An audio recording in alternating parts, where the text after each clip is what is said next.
Just one little binger to brighten up your day. Come on, man. Just one hit, and I gotta go.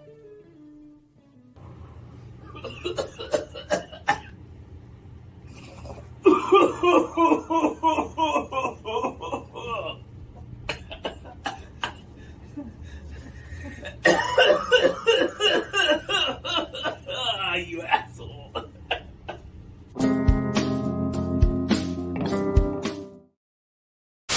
I think we were talking about Major League for something, and I'm like, man, I wish I had a fucking Joe Boo figure, dude, right?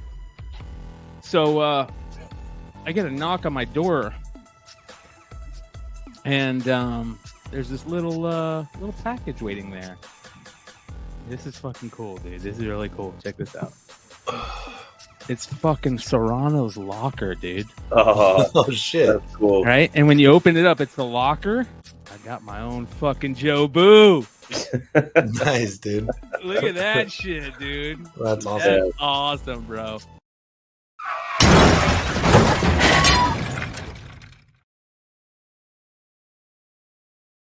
Tech guy over here, the feed's dropping out. I finally said, who the fuck do I gotta blow to get a tech guy over here?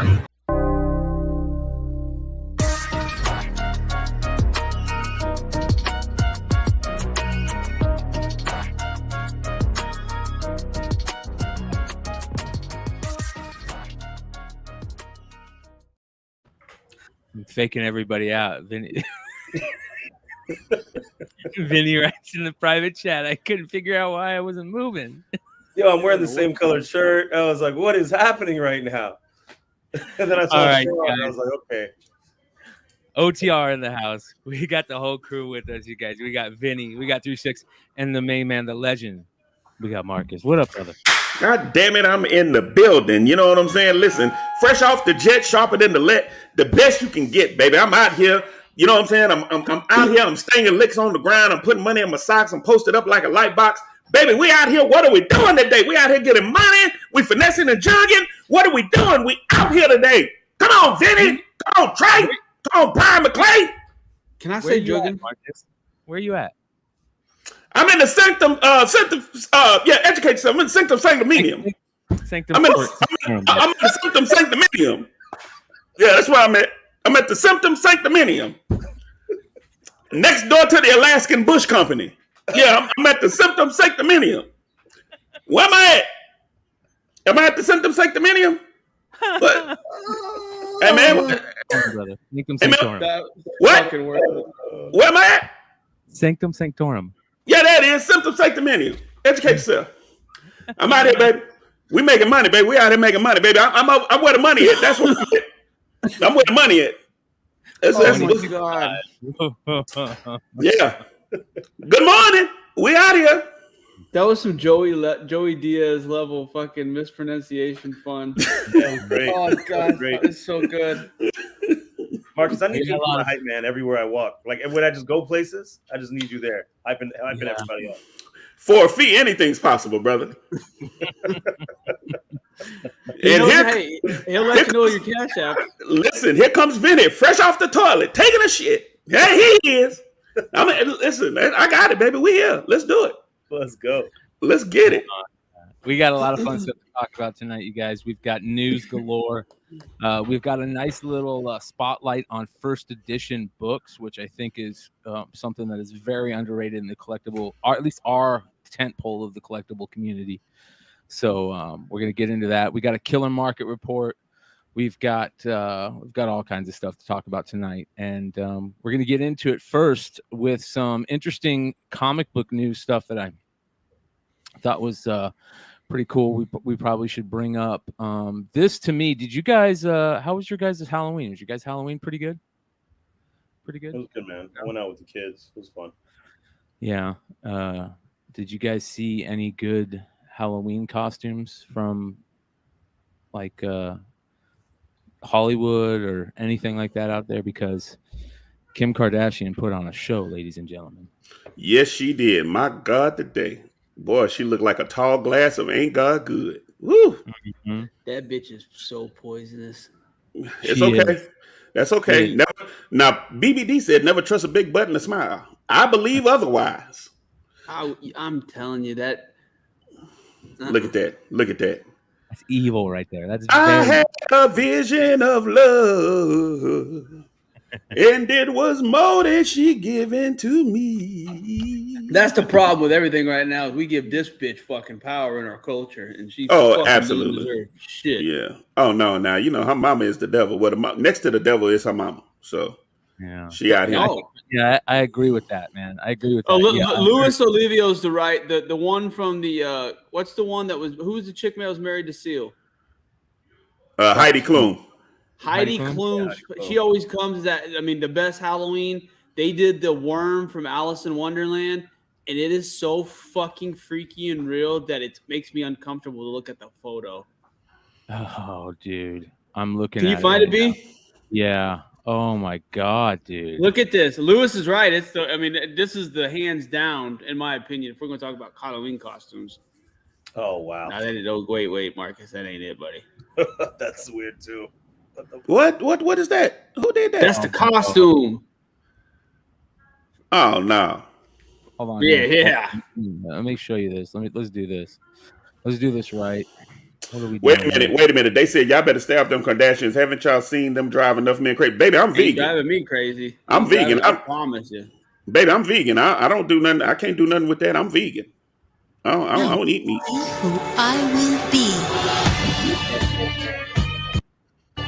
Dude, hey, if that motherfucker, if I come home after a long day and I turn on the lights and that motherfucker's in the corner of my room, my heart just ain't gonna make it. I promise. Oh my god. There's a lot of shit.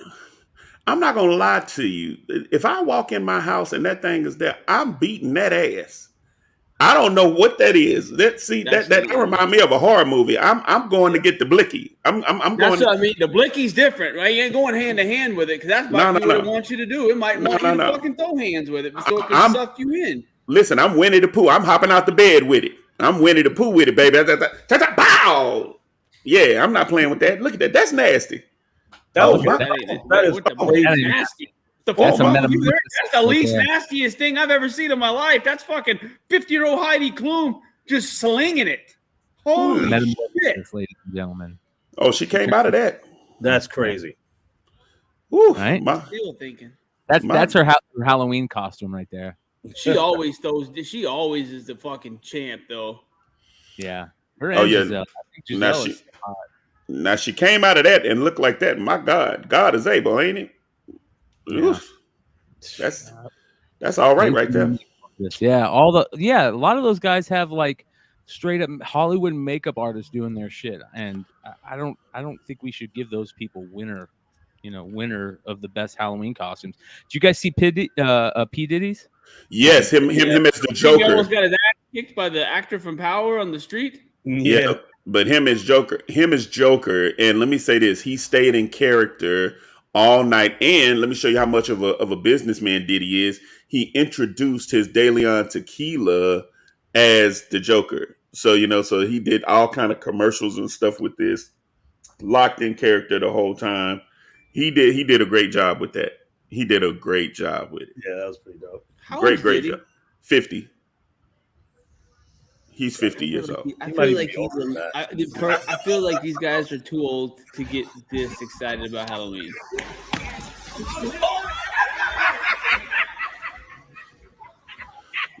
Listen, when you got that kind of money, you need to be excited about something. You get excited. I guess it does take a lot. When you've done the shit that guys like he's done, I guess it does take a lot to get you out of bed. So, yeah, it does. It does. I mean, Tyler, look at that. Tyler, you are my favorite rapper in the world. You look beautiful. Beautiful. Oh, no. This is top tier. Yeah, see? The car. Tyler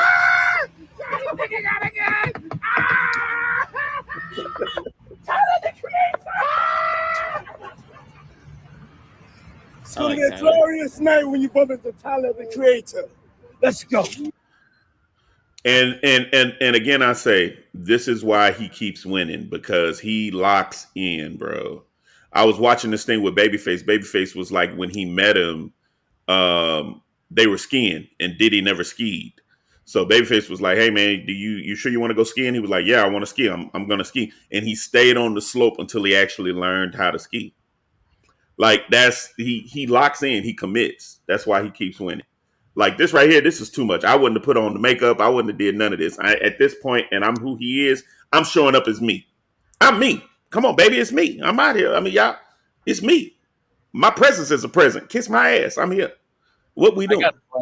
I got a question. And this is an interesting question.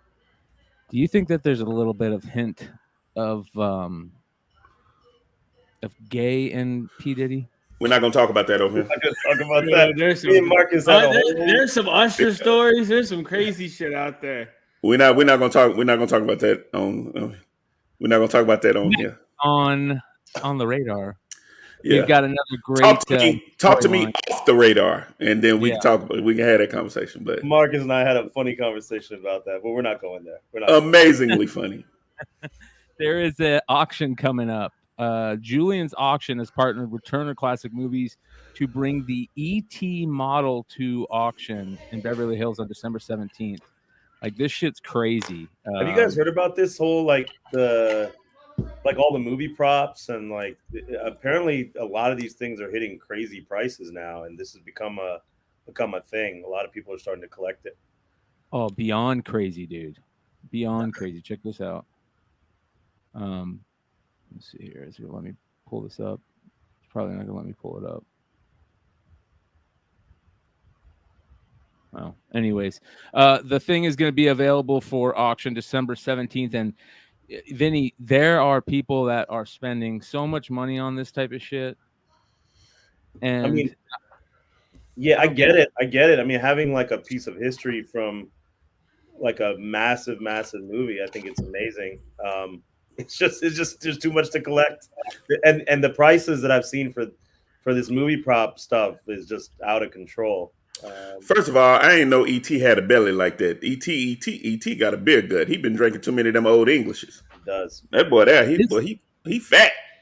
This to me is the type of shit though, like that I would rather have than the animatronic is like these early drawings and stuff. Absolutely. You know, we get into like we talked about the what were we talking about last week? Prelims. The prelim drawings and stuff. And this, you know, when you get into some of like the McQuarrie drawings of early Star Wars prelims, you know, everybody went crazy for McQuarrie stuff when they started making the McQuarrie figures. But could you imagine having some of those original drawings from that stuff? You know, when he first drew Chewbacca, he first drew Darth Vader, all that type of stuff. If you could pick up some of these things at an auction for cheap, I mean, I say cheap, but I guarantee like these things aren't gonna sell for as much as this. Dude, I cannot believe they have not pumped out a fucking ET some sort of sequel, because it's literally just the easiest cash cow. Like, if you honestly go back and think about like things that haven't been franchised or been sequels done that made a gazillion dollars in our childhood, this is about. Have they done a Goonies sequel? No. They've talked about it. Like, this and Goonies are about the only two things that I can come off the top of my head that did as good as it did that didn't have a sequel. Could you imagine with today's CGI, what kind of story? Did he make it back home? Did he get back home? Was it fucking, you know what I mean? There's so many cool things that they could do with ET. I'm really, if anybody knows somebody, let them fucking know. I'll write this shit. I promise you, we'll make some money with that shit. What if E.T. went home and he actually lived in the damn ghetto? Like, you know, like he in the hood and like, you know, like he live out there, you know, it's like somebody out there like slinging like alien drugs and shit. You know what I'm saying? Like it's a whole thing. Because if you remember E.T.'s, the last time that we saw E.T. on the big screen was in Star Wars. The last Star Wars of the original trilogy and the Galactic Empire, the Galactic Council. E.T.'s race was represented in the Galactic Council. So they need to go into that. I mean, there's a bunch of shit you could do with E.T. in today's age. You were bringing up earlier, Vinny, about how expensive and how crazy this stuff is. But we know somebody that is really big into the Star Wars buying stuff. I don't know if you guys remember Mike Morello from back in the day. but he used to have so many of these crazy Star Wars props. Like he had original guns and original lightsabers and shit. And I imagine that stuff is worth ridiculous money right now. They have some original lightsabers up. They have the Obi-Wan Kenobi lightsaber from Attack of the Clones, and it looks like they have the Darth Maul lightsaber from Phantom Menace. That to me is something that is like super, super cool to be on the hunt for. Like, how many people you think have been waiting for this thing to pop up? That's extremely wealthy, rich people who have enough money to buy $80,000 fucking movie props to talk about at dinner parties. I know, right? They probably don't even bring them out. It's not even something that you can like bring out. You put it on a wall or something like that. Do you guys think it goes for more than 80,000? Absolutely. Oh yeah. In today's market, that's $140,000 ish probably. And then you throw in some bullshit fucking auction fee where the auction fees. Vinny tells me not to work. He always tells me they just don't look at it. Just don't look at the auction fee. And that's the only thing that I look at. It drives me nuts. Same with me. I'm with you. I was so mad about the auction fee even when I was selling. Because you also don't get it, Brian. You don't get the. That's what I'm saying. That's why you look at it. Yeah, it's a lot of money. 10,000, 10 to 20,000 for Steve Rogers, World War II. I can understand that. Yeah. 40 to 60 for Emulsioneer. That seems light to me, to be honest with you. Thank you, Ferd. By the way, we appreciate you. Yeah, thank you, Ferd. Yeah. Ferd is the man. Check out Ferd Bird, the nerd on IG. Great content. He's been killing it the past week. He's been doing like this little market. He's been in my kitchen a little too much. He's posting some shit that I've been watching and letting other people know about it. But I still love you. That one's kind of cool. The Repulsor glove from Iron Man 2. Well, that's how. Do you not know that's how Black Panther 2 starts? She buys a movie prop off a heritage auction. No, I'm joking. I'm joking. Boy, I was about to say it'd be so funny if that was real. Like if that was true. Mark, everyone's eyes started getting serious. Like, oh shit, I got to get away from this before. Yeah. Well, it's very interesting. There's that auction going on. The heritage auction at for foreign comic sales right now is getting ready to end later this month, and there's a lot of crazy stuff going on in there. But there is something that I couldn't even hold for the market report, you guys, because it was such a big deal that it had to be a main part of tonight's episode, right? And this is going to piss everybody off right now. I mean, everybody is going to be very mad about this in a different way, right? It's going to be mad at ourselves for not knowing and not picking this up. Ladies and gentlemen, this is the famous wedding non-canon Mexican Spider-Man issue, El Sobradante Hombre Araña 128. And this book, you guys, in a 2.0 at a heritage auction last month, I think, sold for $15,000. You said what? That's crazy. $15,000. And you know what, you guys? One of these sold to somebody we know on eBay last week for $180. And look at the condition of this, you guys. Yeah, that is insane. This is a $20,000 plus book right here, dude. Listen, I told you not to put my business out there. And I wouldn't talk about it if it wasn't in the homie's hand already, and the homie didn't let us say, hey, it's okay. He said it was okay. I wouldn't talk about it otherwise, but you know what? Congratulations.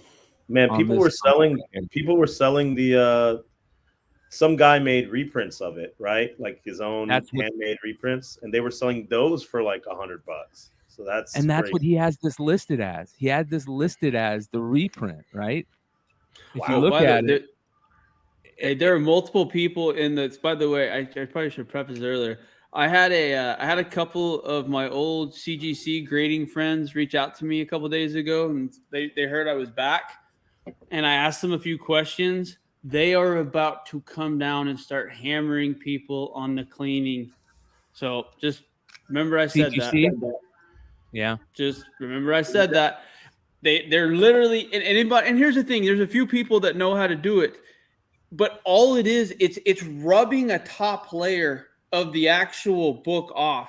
It is what it is. Yes, can it still stay white and does it technically clean? But you're using an abrasive technique to rub that layer off. And he said they're going to start looking at it as exactly that. And as you're taking So if you're going to pay someone to have them cleaned, guys like Red Hood's honestly, I'm trying to think of who's done good cleaning that I actually would recommend. And I can't think of anyone off the top of my head, but just be very careful submitting books like this that are once. And I mean, I don't know much about the foreign shit. This whole foreign shit's completely kind of in that window when I got out of it. I do know I saw your show on Saturday and I saw the discussion about this and the non-canon and the scarcity of it. So shit like this, it scratches my itch. But just be careful with some of the books you have cleaned, because you don't want to spend thousands of dollars on something and then you have somebody who doesn't know what they're fucking doing, do a half-ass cleaning job, and that thing comes back as restored, and now it's worth half of what you've already paid for it. So just be careful. Well, it's funny because I asked him, I said, are you sending it into the Heritage auction? I'd be like, I would try and get that thing into the Heritage auction that's going on now if I could, man. He's like, I definitely sent it to get one day through CGC, because and I literally saw John Z turn down. I think John Z has like a 9.2 of this, and this was this was a year ago in Baltimore. A guy offered John Z $40,000 for it, and John Z is like, "Nah, I'm cool." So this right here, you know what I mean? Like, he paid $180 for it. It could be a 15 to 20 grand come up on this book right here. So congratulations. That's the type of stuff we love. That's the type of stuff that we just really, look at Gwen though. That's one of the better fucking. I mean, for whatever year that is, Gwen looked good. Yeah, big booty Gwen, man. Yeah, big booty Gwen. That's for sure. Okay. See, she got a pentagram on her ear too. I like that. No, so crazy. Big booty Gwen, my God, today. So do you know about these, Marcus? One more time. Do you know about these? Do you know about the non-canon Spidey? I absolutely knew nothing about this. Crazy. You're going to be blown away by this. All right. So when they decided to kill Gwen Stacy off in the U.S., right? Well, they were taking the books, the Spider-Man books, the Marvel books, and reprinting them in Mexico. And in Mexico, they loved Gwen. And so over there, the publishers decided to continue the storyline and screw Marvel. And they continued the storyline, and Marvel didn't know. And it's called non-canon. So for like 5 other issues, like he marries Gwen, and there's all this extra non-canon stuff that you can only find in these Mexican non-canon Spidey stories. So a lot of people didn't know about this till a couple years ago, and it's like unbelievable. And you have to see this. So the guy who let me know the guy's name. I'm spacing on the guy's name. Vinny, you might know it. Who's the guy that did all the art for these? I forgot his name. It's like I don't know how to pronounce it even. But I can find it though. But he's been doing like sketches for people, and I sent so I got him to actually do a sketch of this cover for me, because he was just doing them for like I forgot how much. So I actually got it and I sent it to a friend, and I was like, "Hey man, I just bought the original art for the wedding issue." He's like, "What?" He's like, "You serious?" It's just hold up, Gwen. Hold on, Gwen. This is why she's called Big Booty Gwen. Yeah. Right? I was actually just looking for. I have so the Hispanics thought Hispanics were ahead of the time. They're like, "Fuck this, we ain't killing Gwen. We're throwing an extra 4 inches on that ass and putting 5 extra issues." Fuck Marvel. I love it. This is the kind of shit if I'd have known about when I was actually collecting, I'd have had all 5 of these son of a bitches. Me and Marcus would have went down to Mexico, went down to Ciudad Acuna. We'd have went down to where the fuck we had to go on to get a set of this. Listen, red beans and rice didn't miss this Gwen. She is cornbread fed, Doc. This is a different kind of Gwen. It's got that, like, I played volleyball Yeah, I ran track. That's a different kind of Gwen. I ran track. Who's that soccer star? Yeah, like that ain't that's firm. That's firm. I can look at that. That's firm. Yeah, that's vitamin. That's vitamin fortified. That's got riboflavin and magnesium sulfate. That's a different kind of ass, bro. That's good. What's so crazy is these just really took off just a few years ago because they were pretty like you could find them for $100, $150, and it just it kind of got out. There was a couple articles about it. A couple people put it up on YouTube, and next thing you know, this thing, all these books went crazy. It was so weird. Like I've been out of the picture for all these years, and I kind of get back in the picture. I started asking about what happened to certain people. I didn't realize John Z changed his name and moved to Mexico City. It's just fucking crazy what's going on with these fucking foreign variants the last couple of years. Yes, sir. It's Jose Searcher. For real, dude, some of these guys, it's so funny. Like they leaned into the fucking big time, bro. But like shit like this, like here's the thing. Like I respect anything. CBSI got created to help me find a fucking Lost 23. So if these guys have created a network to help them find books that they can't find, tip hat to you, because that's the way you're supposed to do it. So listen, that Gwen Stacy booty is thicker than Wendy Williams' jawline. That's all right there. That's nice. I ain't promise if they'd released those covers in the United States, Marvel wouldn't have killed Gwen off. Matter of fact, it might have would have been a different Gwen that's playing Gwen Stacy. We'd have had Spider Gwen in 1970 instead of 2008 or 18 or whatever it was. I promise you. Yeah, bring this bitch back. We got to throw an ass on her. What do we do? Bring her back. And that pentagram, she was revived by the enemy and came back and now she's a blessing to. Come on now, all that top and bottom. Come on now, this is all right. The Gwen is all right. Have you guys been? Hey, all jokes. Sorry, Brian. I totally interrupt you, and I'm an asshole for it. No, you're good. You're good. Dude, those are the same pentagram earrings that are in the fucking dark web preview that Madeline Pryor's fucking wearing. If I'm not crazy. Yes. Yeah. Remember the chasm, the chism, where they're going to do the whole clones, et cetera. Who else has a clone? Gwen has a few of them. So that could be interesting. You're going right where I want to go, Trey. I want to go to new comic books, bro. That's where I want to go. Like, okay. Have you been reading X-Men? I mean, has it been shit? Has X-Men been that bad? I told you a couple weeks ago, the Alan Moore shit really got to me. No, because here's the thing about it is, and I love comics and I like collecting, but I don't think and honestly, the last 4 to 5 years, the comics being written aren't for me. Yeah. So I can't continue to read comics and get mad at the content because they're not writing to me. And what Alan Moore said really made me pull back and kind of realize that these aren't necessarily written for middle-aged white guys like myself. And I'm okay with that. You're not the target audience anymore. And I get that, and I'm okay with that. But at the same point in time, I'm not going to continue wasting my time reading stuff that I consider inferior and not very good. And like I said, here's the thing, like the whole Judgment Day started out so good, guys, and it got so bad that it was hard to finish. Like I finished it. There's one more. There's an Omega like alpha issue that they're going to release. They haven't done yet, but it was so bad. The ending of it was just trash. Yeah, well, I mean, it was just I don't know how else to explain it. A lot of people. This was interesting. The Abigail Brando. Yeah, a lot of people are saying this is the one though this week out of any of them that were worth maybe kind of taking a look at, because it's got some pretty big implications about maybe what's coming. And I didn't know if you had read it and maybe had any thoughts on it. I did read it. And what's interesting is there's one mutant in there. I forget her name. She has a sister, but her first appearance was at the end of Empire. She seems to be playing a big part. But here's the thing. Her dad, I didn't realize that her dad is the Fisher King. He's a dude with a beard that I talked about way back. So he's a bigger mutant than anybody realizes. And when he met Magneto and X-Men Red 2, he was like, "Oh no, I'm just a normal rat guy, no powers, etc., etc."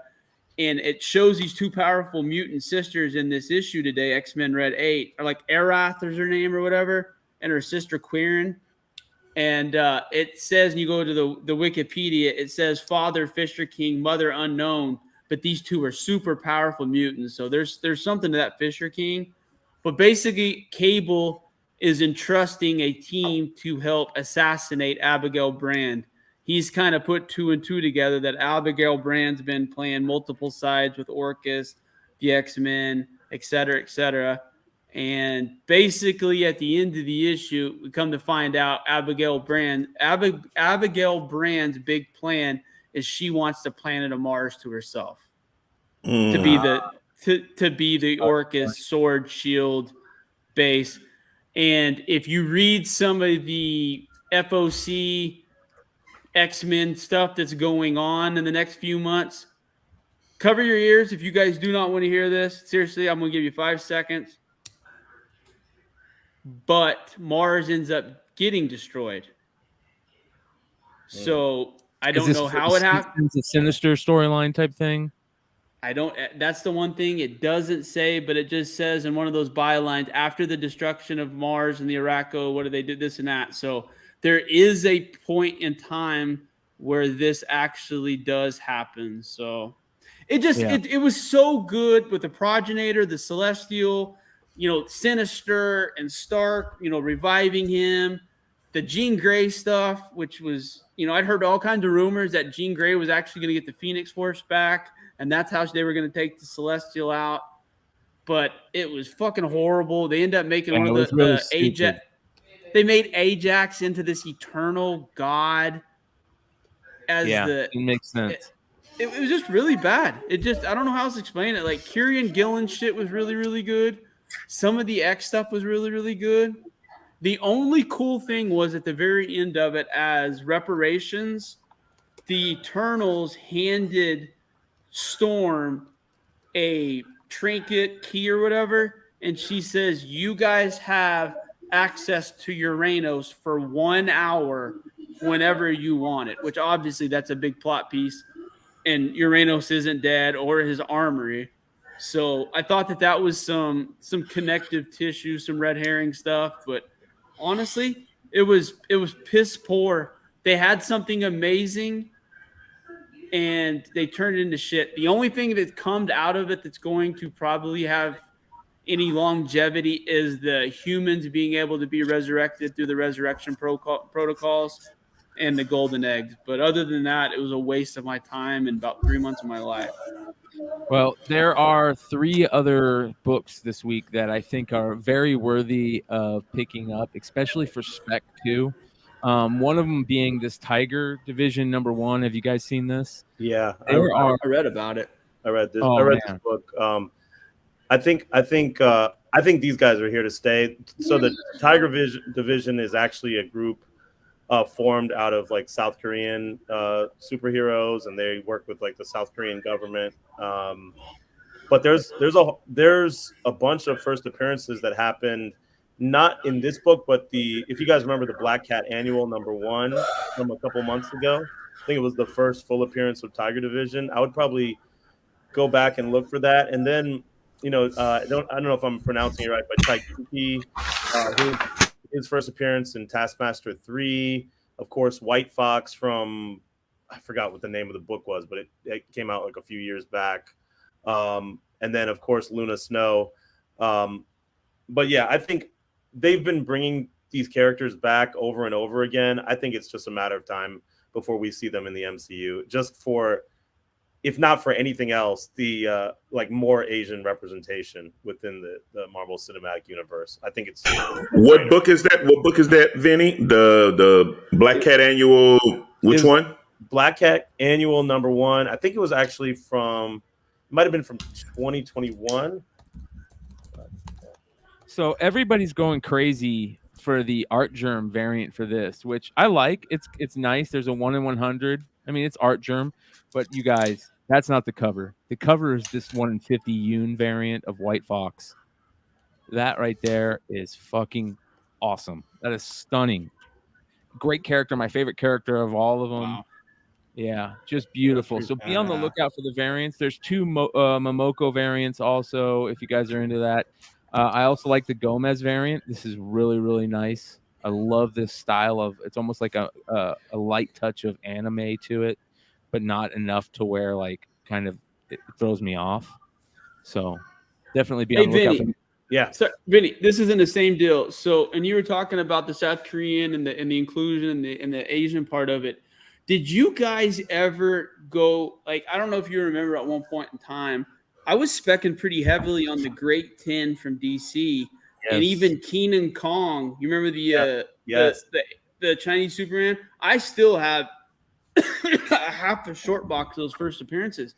Do you think China will, I mean, obviously, geopolitics, everything else involved, do you think we'll get to a point where China will take interest in American created characters? And like, do you think that we'll get to a point where like, I mean, I guess we are to a point, but do you think that that's where like Warner Brothers DC is going to start, taking this? Because the Americans just not working out very good for him. No, I definitely do, because I think number one, just seeing themselves represented on the big screen like this, especially with a reputable brand, I think absolutely. I think that's where it's going for sure. And I think if they saw it, if they start seeing it, I think it's gonna keep expanding from there. And be clear, just to piggyback on that, Shang-Chi killed overseas. Yeah. It was a great movie, though. Outside of it being a great movie, they came and supported that movie, bro. Like that, because they were. I mean, it was just the equivalent of Black Panther, over there. Like it was number one. It was. I mean, it was a beautiful movie. It was a great movie, but just on the fact that they came out and supported it, so much so that even when it happened in the States, the movie premiere that I went to was packed with Asian people coming to see the movie. Like it was super packed. It was amazing. It was fun. They had people dressed up as Shang-Chi, or just the whole 9 and 10. It was like I was going to a Black Panther or an Avengers movie, and they were dressing up as their favorite character. So most definitely, I can see this happening sooner rather than later. That's why Marvel moving with the Tiger Division. I'm not mad at it. I mean, I think it's gonna be crazy. I mean, and it's not only Tiger Division. Look at the War of the Realms, New Agents of Atlas, those books that are introducing a bunch of these characters. Not necessarily from Korea, right? But there's like Wave, who's from like the Philippines, and there's just so many new characters that are coming. I think it's completely on purpose, and I think we're going to see them soon for sure. I agree, Ferd. I don't give a shit about representation, but it's interesting. Just do it correctly. I'm totally with that 1,000%. Just do it correctly. I want to talk about this.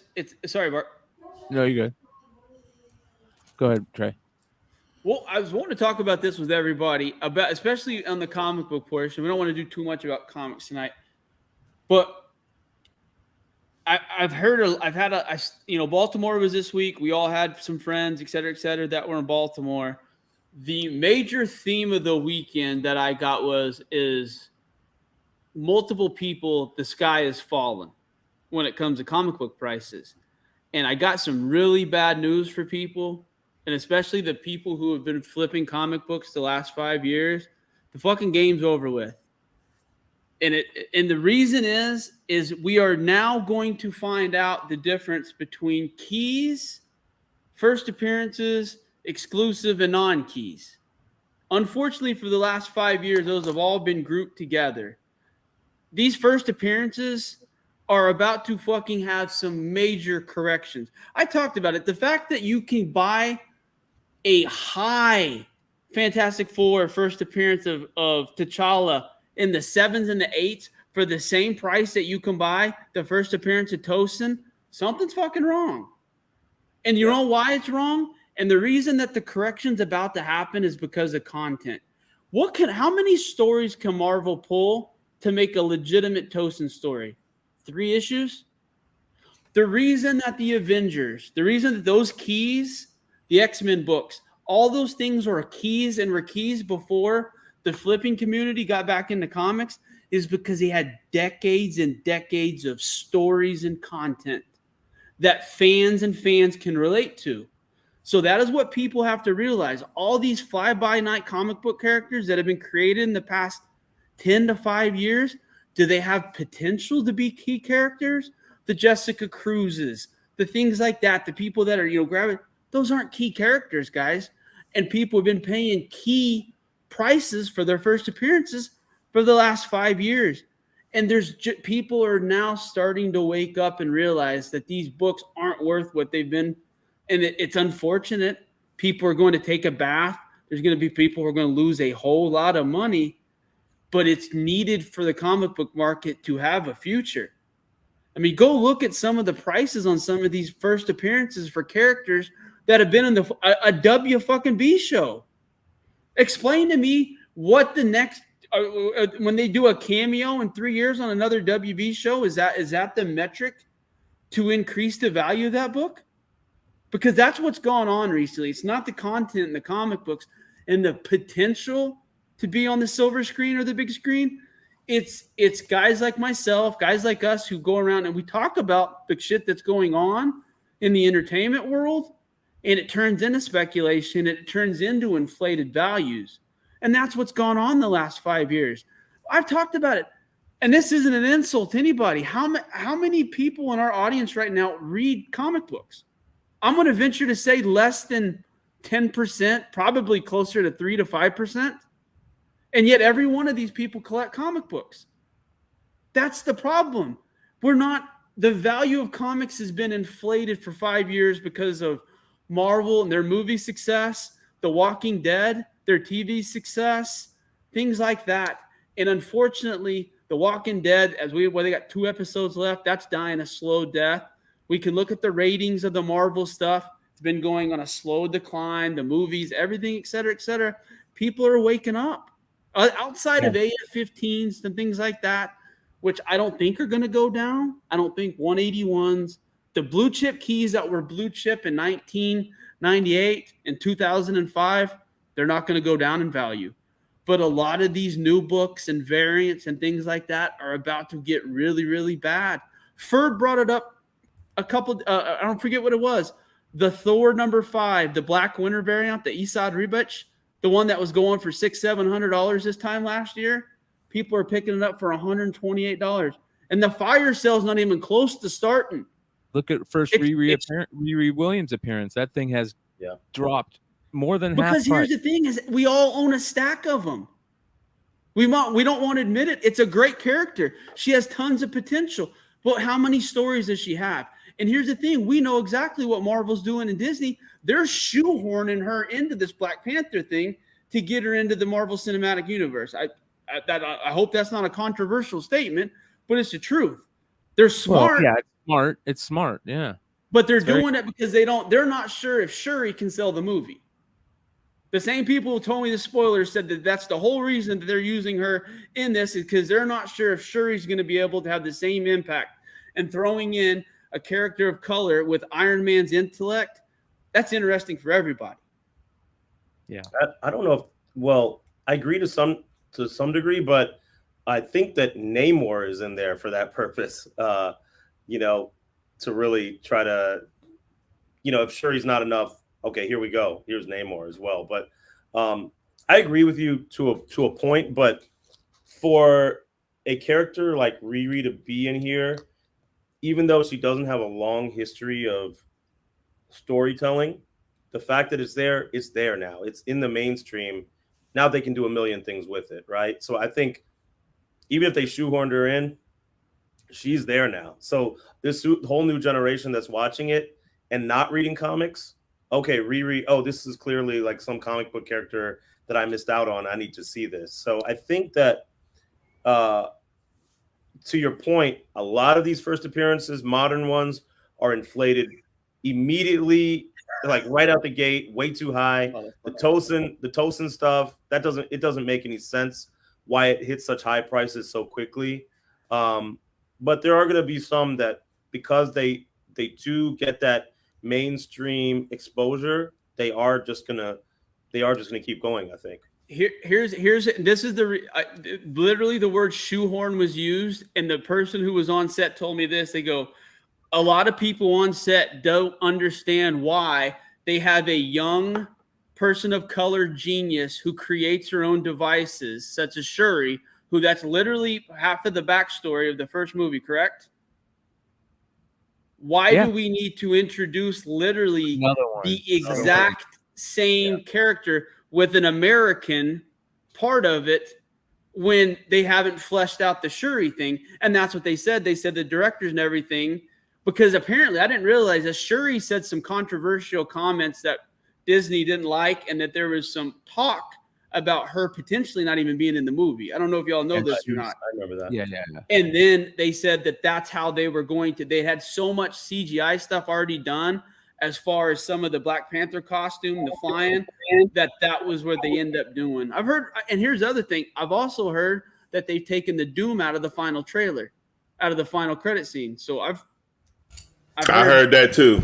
I heard they took Doom out. Like they're trying to hold him, but they need to let him go. Like now's the time. Like, I don't think they do. Here's why I think it's a good idea. I think, and I'm sorry, you guys, I don't understand why people still act like Namor isn't.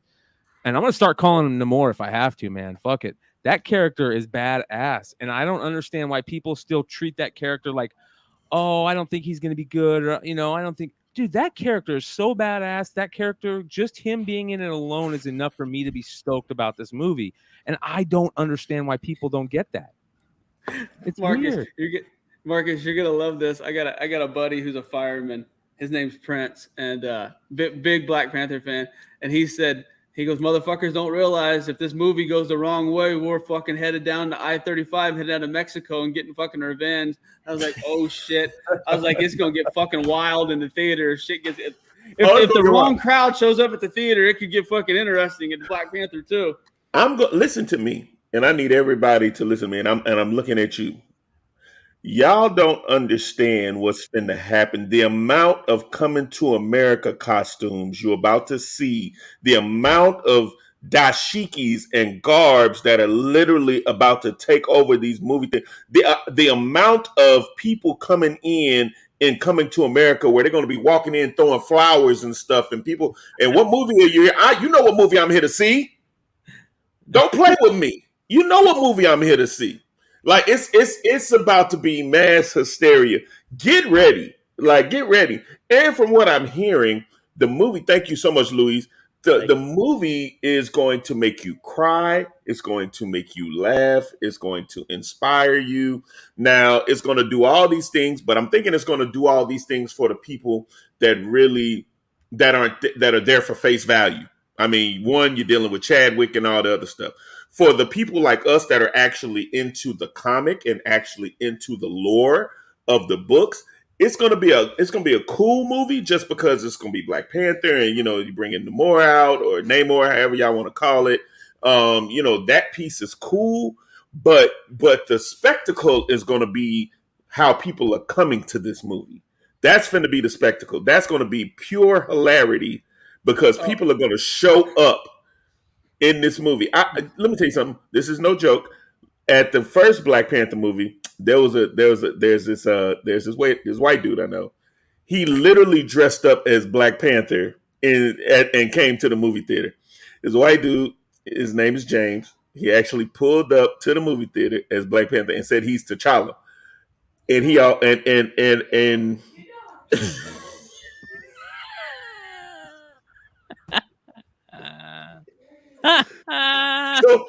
so you can imagine, so because everybody literally, people are in line waiting, and my man shows up, and literally everybody's like,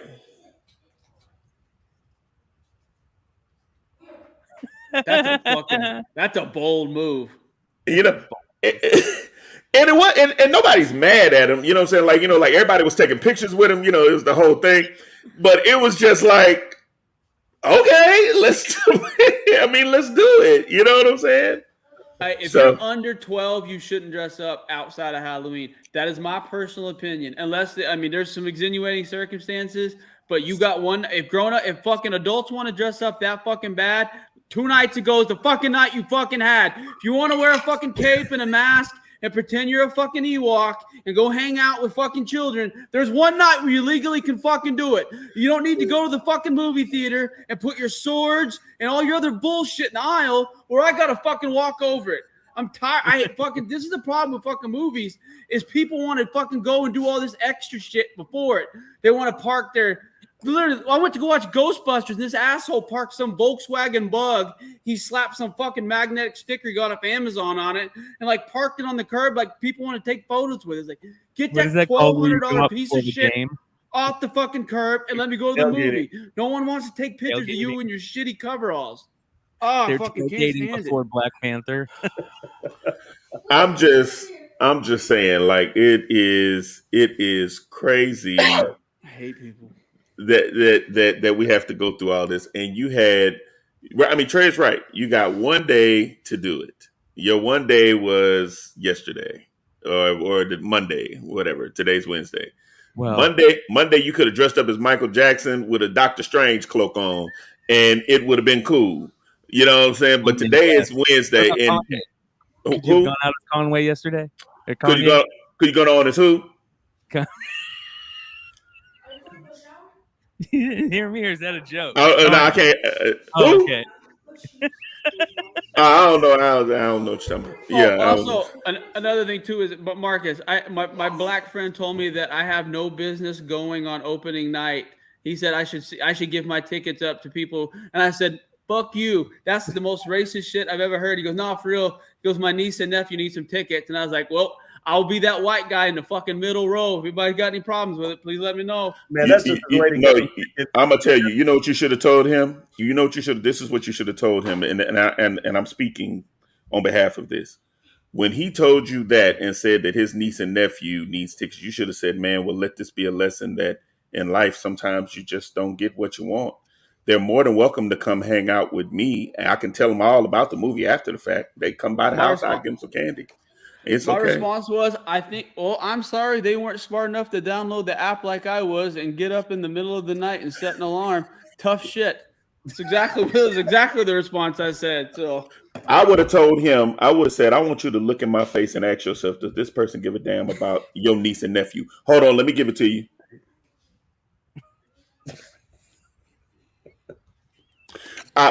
I'll see them after the movie.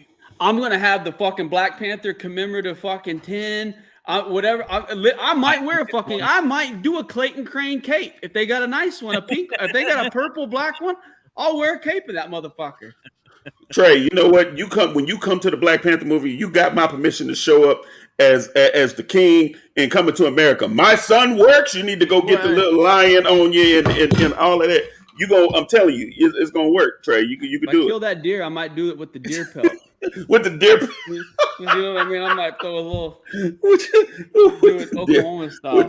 You know what I'm saying? Oklahoma style. Man, listen, no, that is the biggest crock of poppycock, bro. I expect everybody to be at this movie on Friday, Thursday night.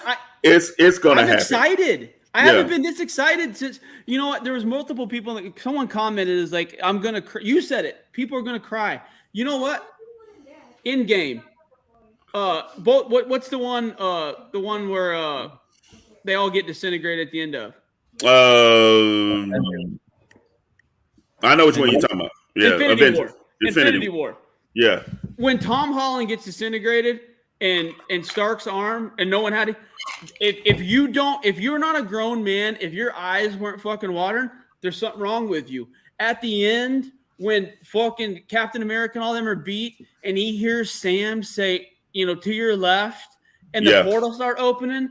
If your heart, and if you're watching that and have been to every one of those movies like we did, if you're fucking don't tear up, like Wonder Woman, the first one, and the No Man's Land, those are what comic movies are supposed to fucking be. They're supposed to be nuclear fucking wars, fist fights, and shit that tugs on your heartstring. And that's what's lacked on a lot of these movies and shows. So I'm pray to God that Black Panther does all that shit, because that's what I want to do when I go to a movie. Yeah, I want to be sad. I want to be happy. They said that this movie is going to do everything that you're expecting it to do and more. This movie is that. That's what they're really saying about this movie. So I'm definitely excited, and I think that anytime somebody tell you that you shouldn't go see a movie, that encourages me more to be the first person in line to see the movie. I'm going to be there. I'm going to be there. Oh man, you shouldn't see that movie. Oh, okay, cool. Yeah, I'm in there eating popcorn. Yeah. You know me, I called to see if if I could skydive and fucking land in the parking lot. You tell me I can't do something, I'm gonna do them. What the fuck is what is this? All right. So speaking of Halloween, and the other day, there are two publishing companies that I want to talk about that I've noticed recently that are just killing it, in my opinion. That's Opus Comics being one, and this is a crazy comic that I saw last night on Simple Man's. It's called Monsters of Metal, written by director and visual effects artist Jason Howden. Monsters of Metal takes iconic creatures on the road as a heavy metal band in a riotous send-up of Live on Tour. Choose your favorite 5 different character covers. So look at these covers. So they're a connecting cover set. This is cover A, right? It's like he's a guitar player. Cover B is Bride of Frankenstein. The next one, cover C, is the lead singer Medusa. Oh, that's nice. Dude, this is such a beautiful set. Cover D is a werewolf playing drums. Are you kidding me? Like, what a great cover set. This is a cover set to pick up right here. And look at the cover E, Jack-o'-lantern, the other guitar player. All right, I like that one. That reminds me of that fucking hard to find Ghost Rider cover, if you guys remember. Yes. The Venomized one. Venomized, yeah. Yeah, man. So this is a set that I have to order. I'm definitely going to order this set. It's absolutely gorgeous. And then the other company, real quick, is Merc Publishing, and they've been putting out some crazy books. This is Death Rage.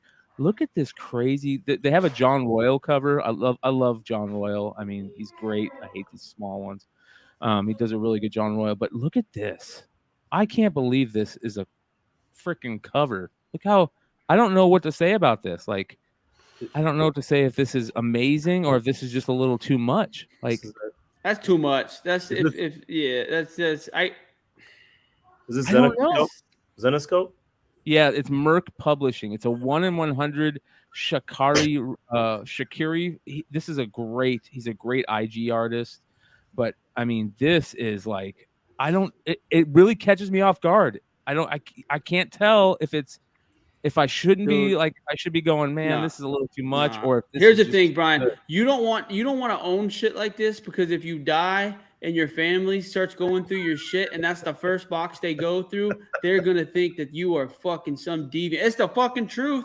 Like, why in the fuck does he have Hey, you can think whatever, but I'm going to tell you right now. Like, literally, like, when you got, like, I mean, seriously, that's the first thing people are going to do is be like, he paid I'm literally drawings of hot chicks. It's gonna look bad.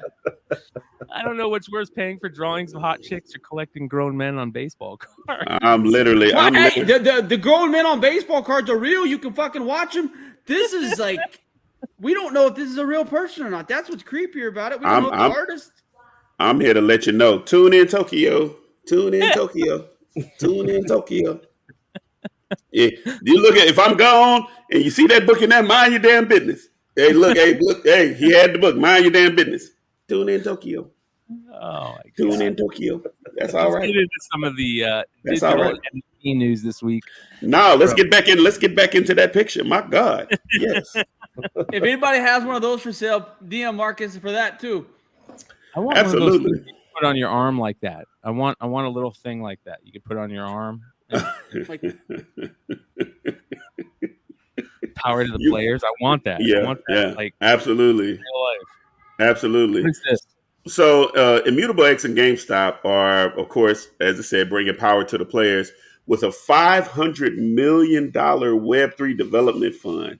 GameStop is trying to jump into the NFT game, and what they're doing is they're dedicating at least $100 million of the $500 million to development funds and things of that nature. So out of the 12 plus marketplaces powered by Immutable X, GameStop is the latest to go live with integrated services that bring more Web3 gaming opportunities to players. So what they're really going with in a nutshell is more games that, NFTs are about to be gaming platforms where you can start playing games with your NFT characters.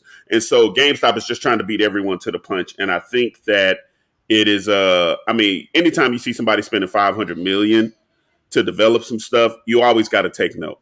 And the GameStop marketplace, if you haven't been in there, is actually not bad. You know what I'm saying? It's actually pretty cool. I think it makes sense too with like, you know, you've got Epic Games jumping in, and you've got who else has been jumping in? There's a bunch of game companies that are Sims. The guy that did The Sims has created. He's getting ready to create a metaverse, and it's going to be free to join. So you get your Sims character in the metaverse, and his thought process was, he's like, I could charge for it, but I'd rather have, you know, how do you spread the NFT brand? You give it away for free, and then people come back and pay for everything else. Dude, that's freaking genius to get the guy who created The Sims. Think of how addicted people were to The Sims back in the day. This is just absolutely. They're looking at that as a mini metaverse before the metaverse, right? That's really all it was. That's all it was. So so this is, again, GameStop is going to beat everybody to the punch. I mean, because they have the money to do so. I'm not mad at $500 million happening. That they're dedicating toward this. Again, this is just stuff to. Hey, I'm putting a marker on your timeline. Like, you got to be open to this and see that this shit is coming. Lil Durk wants fans to participate in the music IPO, so he's about to pull the same stunt that Nas did. This song called Bedtime is going to be an NFT. You buy the NFT and you will get royalties on the song. You'll get royalties and all that stuff on the song. So as the song blows up and does what it does, you're going to get paid for it.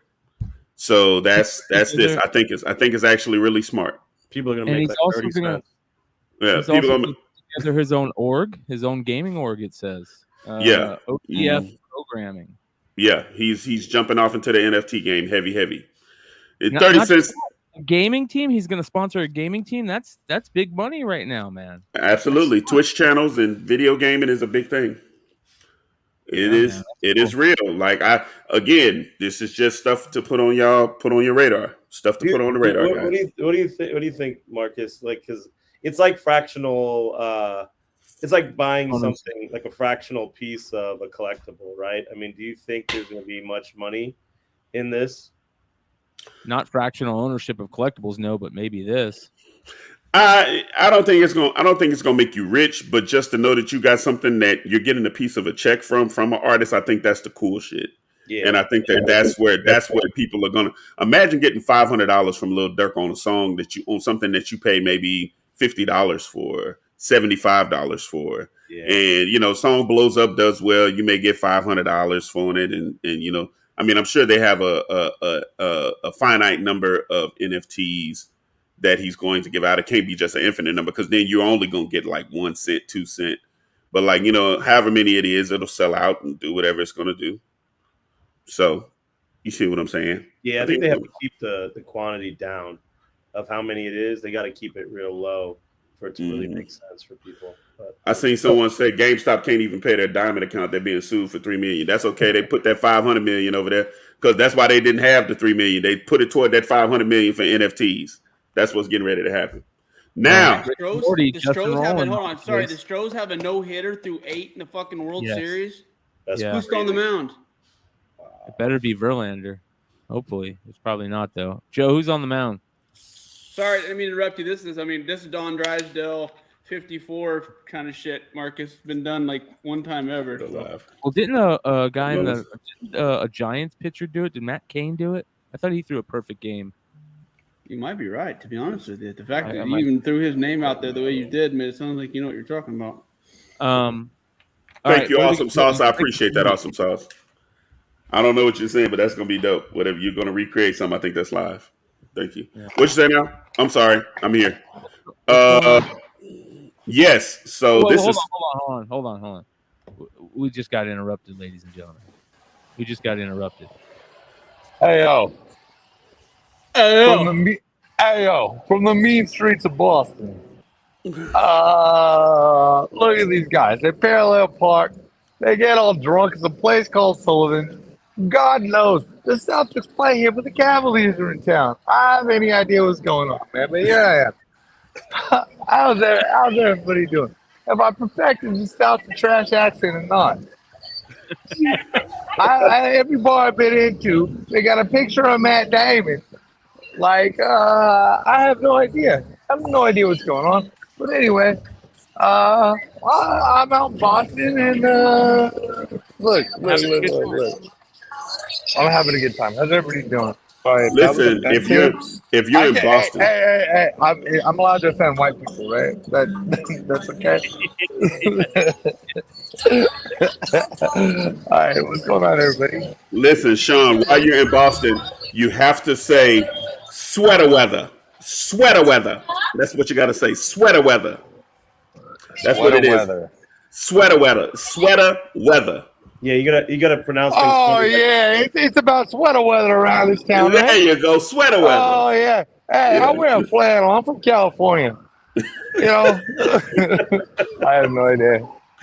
Nobody's been loud enough to come slap you, brother. No, nobody's been loud enough to come slap me. Sean, run! How's the show going? It's going good, brother. Oh shit! It's sweater weather, and that's going to go crazy. Let's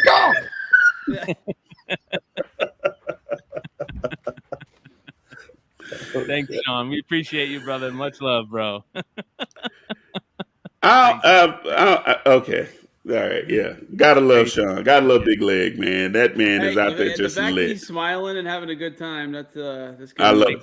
I love it. I love it, man. He's doing great, man. I'm glad to see him enjoying himself. Now, let's talk about this. Rick and Morty. No, not Rick and Morty. Oh no, this ain't Rick and Morty. This is Art Gobblers. So this went live, and it was a free mint. It was a project by Paradigm and Rick and Morty creator Justin Roiland. Which, by the way, if you got him signed any of the Rick and Morty comics, that his autograph is worth a lot of money on the Rick and Morty comics. True shit, no lie. He did this little Art Gobbler. When it went live, it took off all the way to 15 ETH, the equivalent of $24,000 at its high. It is the number one NFT on OpenSea right now. It is incredible. Following the minute reveal, the floor price of Gobblers reached 15 ETH. With such a high floor price, it was a lot of stuff going on because the way he marketed it, he did it with influencers, right? So he did it with influencers. And so what he did, he paid the influencers. He gave them a free one. And then when they did their thing, as far as on the influencing side, it took off and the influencers sold their NFT same day.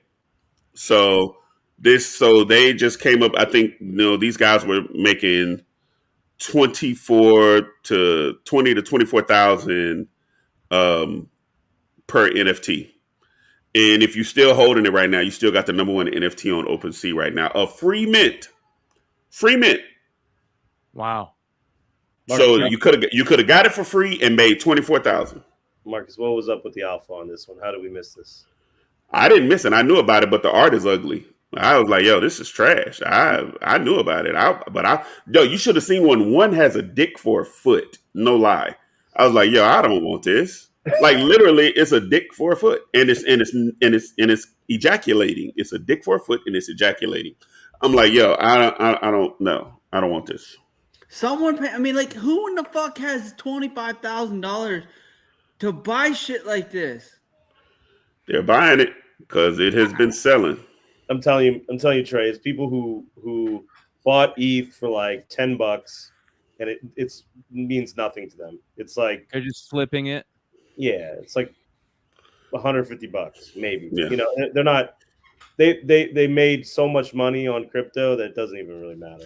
Speaking of that, side note: if you have Doge, then you just won recently because that Doge took off like a rocket. Really? So, Beyonce did really good, really, really good this week on Doge. Yeah, Doge just cleaned up. I know a guy that made over 500, made $500,000 on Doge when it jumped up to 60 cents. So is that where it jumped up to 60 from what?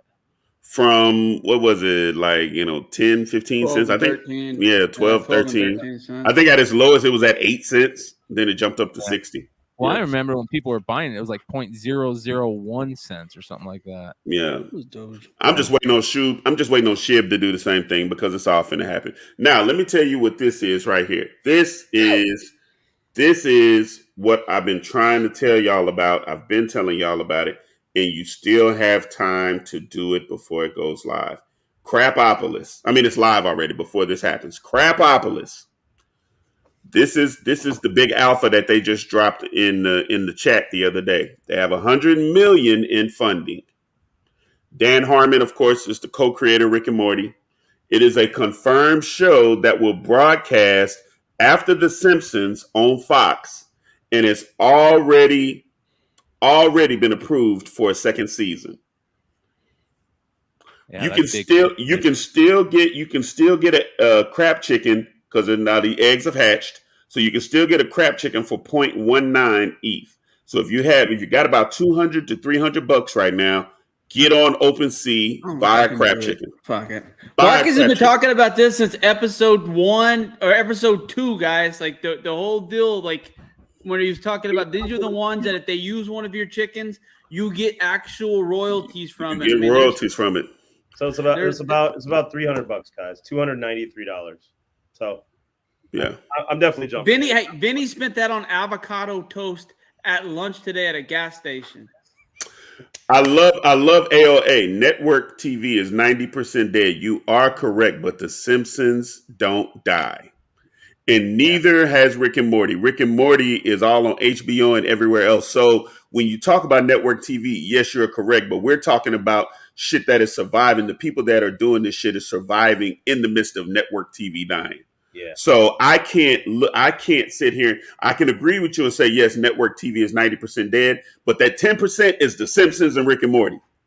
So if I'm going to make a bet, if I'm going to place a bet, I'm going to bet on the guys that are doing this shit. And then they're saying, hey, we're going to do this, put this toward, NFTs. We're going to incorporate people and make it all make sense. I think the crab chicken is a great place to start. Hey, B, what is this Simpsons death trap thing that was gaining a lot of traction earlier in the week where they're going to, they did an episode, or maybe I got it wrong. If I got it wrong, please correct me. They're either doing a music video and Simpsons episode or a part of a movie where they use the Simpsons characters as the Death Note anime style. Yes. Yeah. So they're doing, I think is it a Treehouse of Horror episode that they're going to do it for? I think so. Yeah. Okay. And if you guys know the Treehouse of Horror episodes, they do these. It's like 3 little stories, and one of the stories looks like Lisa and the rest of the Simpsons somehow find themselves in the Death Trap universe, and the animators of Death Trap did a story where it's exactly what it is. It's the Simpsons but Death Trap style, and it's the same voices and everything. It's very interesting. I played it on Saturday Night Show and they hit me with a freaking copyright notice. Fuck the Simpsons. But I didn't know that. My bad. I do a bad job of communicating throughout the week if people can't tell. So no, it's all good. I disputed that shit. But anyways, it's Treehouse of Horror 30. So it looked really dope though. Like people were talking about they want like a whole spin-off of just that. Yeah. Well, that's the thing. You know what? I don't think it's The Simpsons. I think it was because it was anime based. Yeah. Anytime you play anything anime on YouTube, all the anime owners of anything anime, maybe just because it's a death trap, they immediately went after it. And it doesn't even have to be playing something. Like you'll literally say the shit in your YouTube thing, and it'll show up on the transcripts, the automated transcripts, and they'll hit you for it. So it's pretty silly, but yeah, man, it looks very interesting. That being said, what is just as interesting to me, if not more interesting, is what we're getting ready to talk about, you guys. And that is a little foray into book collection, novel collecting, first print books, which we've talked about quite a bit throughout the years, especially in things like, trying to find the first print of Catcher in the Rye and the first print of, even things like American Psycho or Fight Club. things like that, and they sell for quite a bit. And Trey's actually kind of been looking at that a little bit deeper, and we got some interesting stuff for you. Starting off with some Star Wars, the bread and butter. Yeah, guys. I have a longer version of this, but it's one of those ones where I didn't want to do an hour and a half on, like he said, some of the other things. So I just went over some brief surface stuff of some big properties. It's kind of like what Vinny was talking about with the video games. Concentrating on the big properties is where you're going to have your best return of investment, just because there's that more eyes, things like this. And one of the things that I wanted to talk about, not these aren't crazy yet, but these are some of, I believe, the first expanded universe books ever done. Like out after Return of the Jedi, this was the first new Star Wars material that was created and packaged. And this is, we all know about the Zahn trilogy. This is when Grand Admiral Thrawn was introduced, Dash Rendar, Mara Jade, multitude of first appearances and things that are still canon within the Disney happen inside these books. They're hardcovers, things like that. You can get these hardcovers, first prints, for close to $70. I think once we see, Grand Admiral Thrawn make his big appearance and things like that, which we've heard rumors and, upcoming, I think that this trilogy is going to hold a shit ton of value. Another one in the Star Wars world. I mean, there's, as we all know with anything Star Wars related, scarcity is where the value. There's so much Star Wars stuff, the scarcity. It's like this D21 pin, D23 pin that Ferd and them were talking about. Not many people knew about it, but that's the one that's going for $1,000. Another perfect example, in 2017 at the Orlando celebration, they gave away, I don't know if they gave away or they sold this book.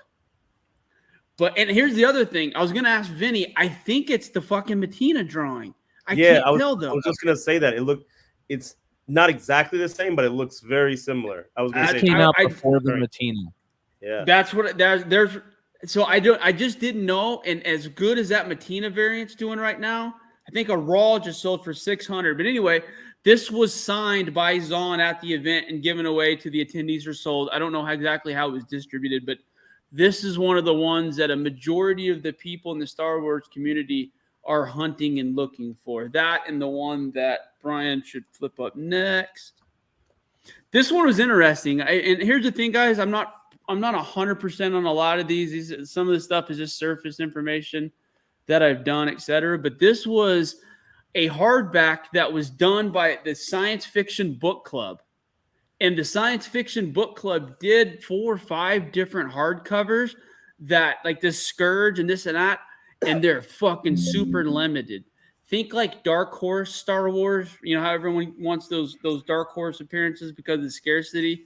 This is one of those same things. There just wasn't a whole lot of people that were in the Science Fiction Book Club spending $50 on hardcover Star Wars books in the 2014s and 15s, but a lot of copies of this have sold, and it's anywhere between $200 and $300, depending on condition. I don't know what the content is or much about the author, but that is one of the ones that on Reddit and multitude of the secondary place that talk Star Wars, they're really excited about that one.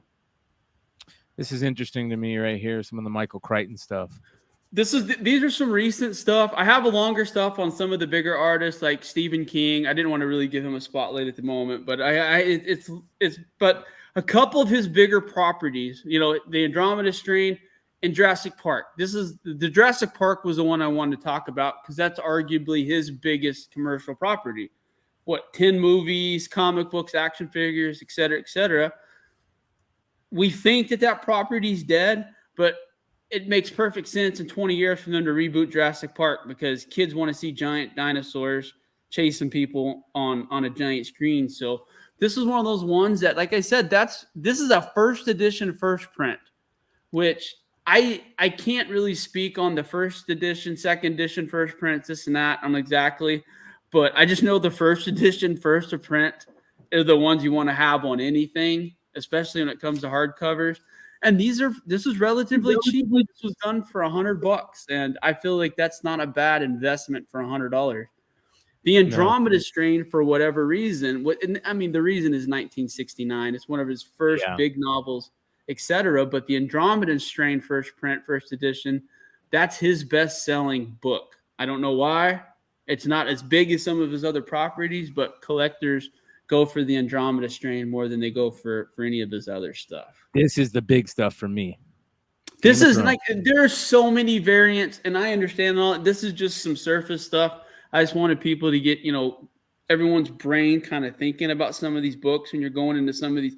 Because I don't know if you guys are anything like I am, but when you go into a comic store, a majority of time it's in a used bookstore. Yep. Yeah. Anytime I pull over and spend time going into one store, I want to make sure that I hit that store and I don't miss anything.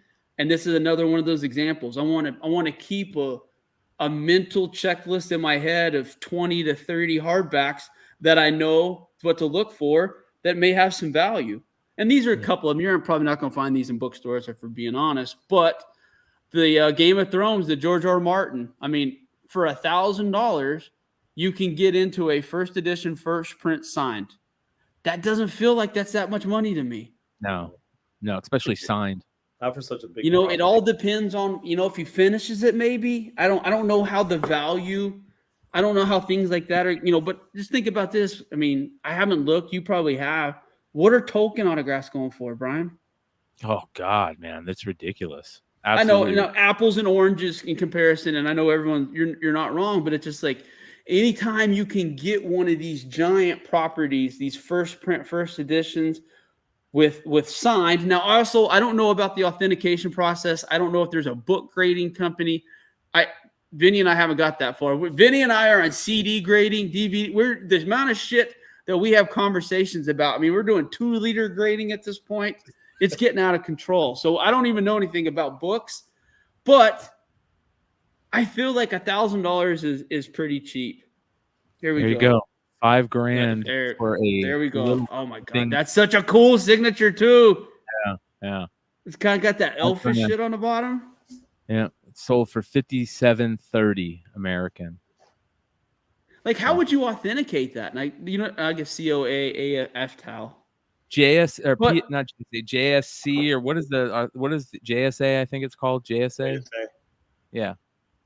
Now, here's another one. This is a book of the original 5 books, the hardcovers, and this is the sorry. Yeah. I was like, Jesus Christ, I thought my brain just fucking stroked out on me. I was like, what did I just? But the original 5 books, like I said, that's I can't tell what the offer is. I bet it's about $350. But that's one of those ones where I'm looking for lots like that right now, where I can get the original hardcover, first print, first editions. All 5. I don't think you're ever going to lose any money when you buy things like this. I don't know much about this world yet. I've just been dipping my toes in it, keeping my eye on a couple books, this and that. Another one, The Clash of Kings. I believe that's his 3rd book. That was a $750. Buy it now. That wasn't an offer. That's a hard number. That's a big number. And these are books that aren't that fucking old in comparison to some of these other books that I'm going to be talking about, so on and so forth. Another one, like the slipcase, The Fire and the Blood, which that's what we're talking about right now, is the stuff, the House of Dragons, the season we just got done watching. This was supplemental stuff that he did as filler from not very long ago, and we're talking $625. Yeah. The next slide. Now, these are the some more that just basically talks about the first print, Fire and Blood.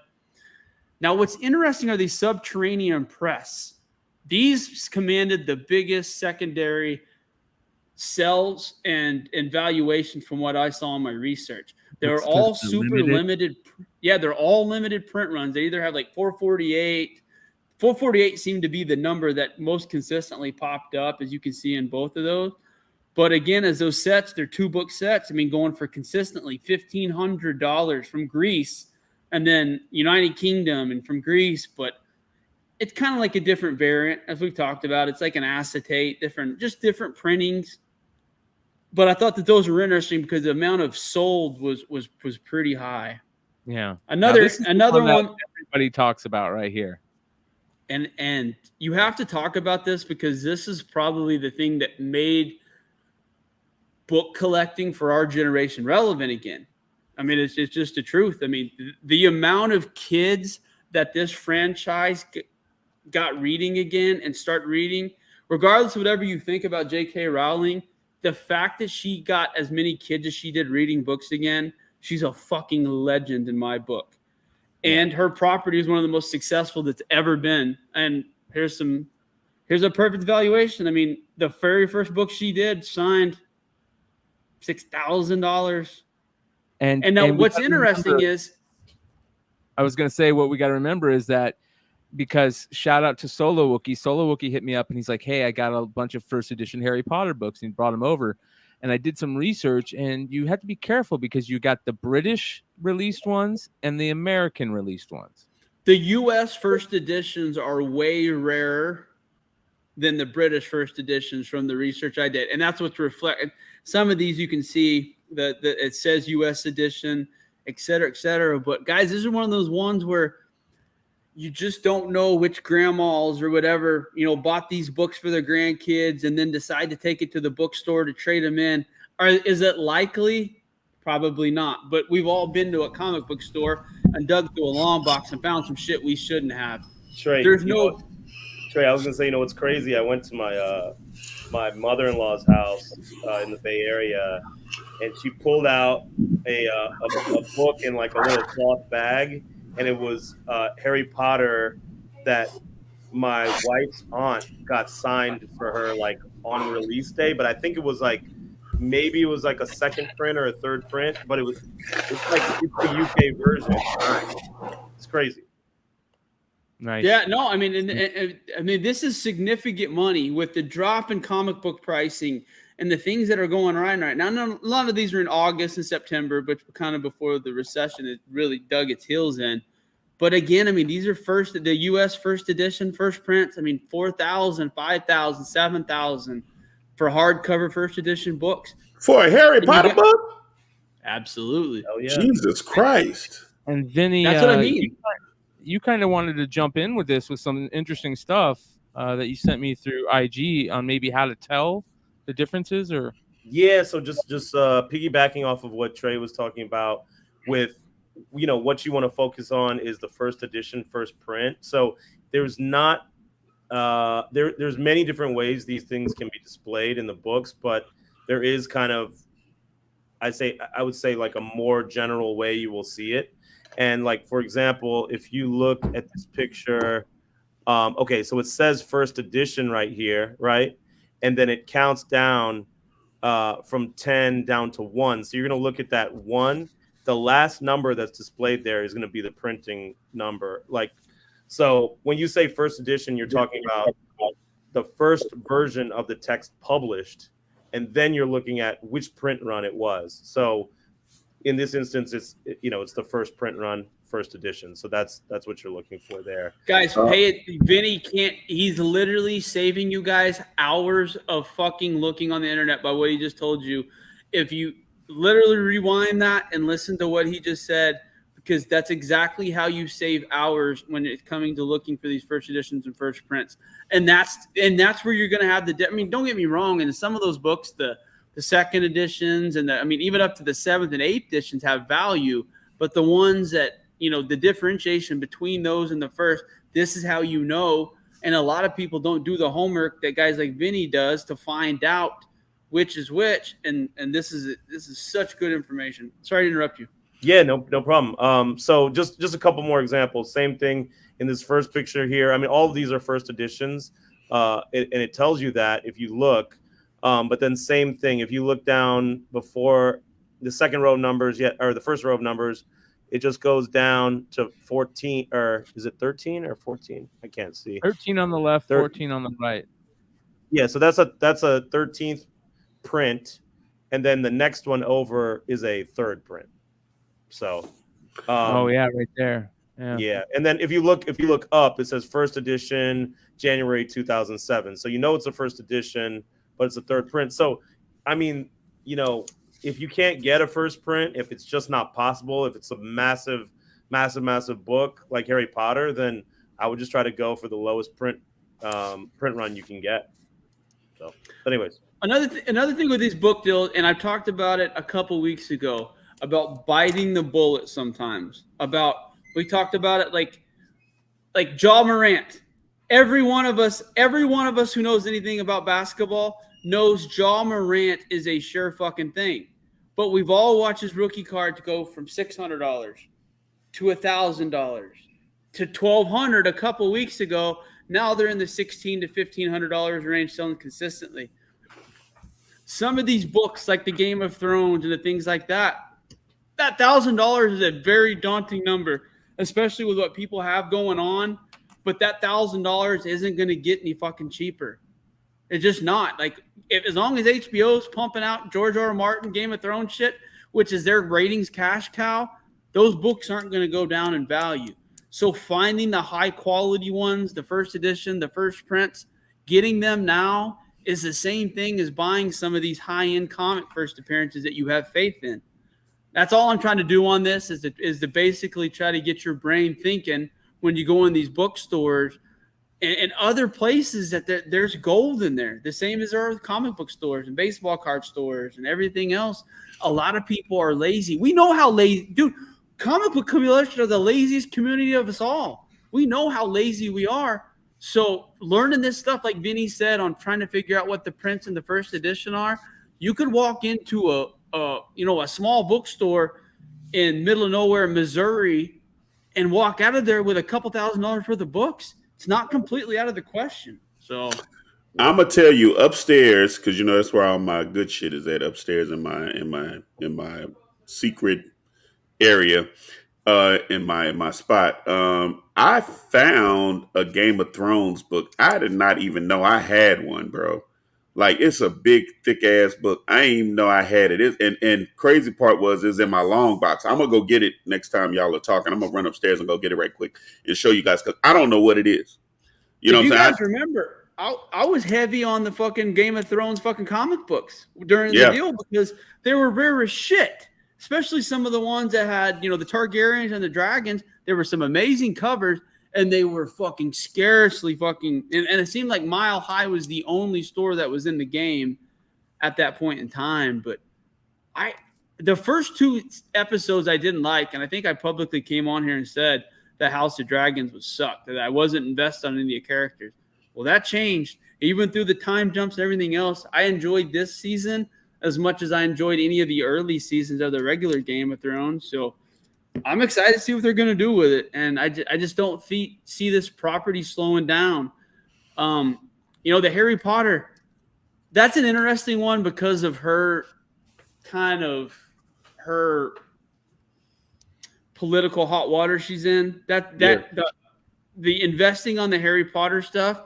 I mean, the thing about it is, though, it's still one of the biggest rides, amusement parks, attractions, the print, it's still selling, et cetera, et cetera. So that's not going to go anywhere. But I don't know if I would concentrate more on the regular first print, first editions without the signature, maybe. I don't know. What are your thoughts on that, Vinny? Do you think you think because of her maybe what's the right word? The stuff that's going on, the controversy, do you think that helps it or do you think it hurts it? I don't think it's going to hurt it too much. Like, from a property standpoint, I think the property is so ingrained in pop culture at this point. I don't think it's going to matter too much. But I think I don't really know in book collecting if people want the signature. It's kind of like in comics, right? Some people want the signatures on the books. Some people don't. I'm not really sure how it works in book collecting. So. By the way, if that girl from Bird City who always comes on, if she's around, let her say hi. I got a question for Bird City. Fucking, I'm tired of it. The loan. I bought some NES variant. And they're like, yeah, we're shipping them after Baltimore. Baltimore ended Sunday. I ain't got any money, and I ain't seen a shipping notice yet. I'll hit her up for you, Trey. Or I'll hit both of them up for you. I'll find out what's going on. I hate that. Am I crazy? Am I wrong for that? For like, if you're gonna sell some shit, don't sell it 3 months in advance and we gotta wait for it. Sell it when you have it. Yeah, no, I don't think you're wrong for that, man. I don't think you're wrong for that. And then you know what's going to happen? All the good copies got fucking hooked up from their buddies at Baltimore, or we're going to get the shit that was in the back of the fucking truck at the end of the show. You know it's exactly what's happening. Nah. Well, we'll see. I can't say yes or no, but I think that I've dealt with them. I know them pretty well. I'll find out what's going on. You definitely shouldn't have to deal with that. It's such a cool cover. It's the NES variant. I love it. It's just like, send the motherfucker. Give it to me. Put it in my hand. First one. You're talking about the second one, right? The Super Mario Brothers 2 that we're talking about? Yeah, it's a fourth print. It's a fourth print NES variant. That one is badass. Yeah. I was excited about it. I gotta check that shit out. Hold on here. I was good. Well, I'm giving one away in the Discord as soon as that's what I mean. Like, I want to give it away in the Discord. All right, so this. All right. I'm gonna mute myself so that Bryan can do this proper justice. So, do we have a double going on? Do you guys hear a double? Hold on here. Yeah, that's weird. Let me figure this out.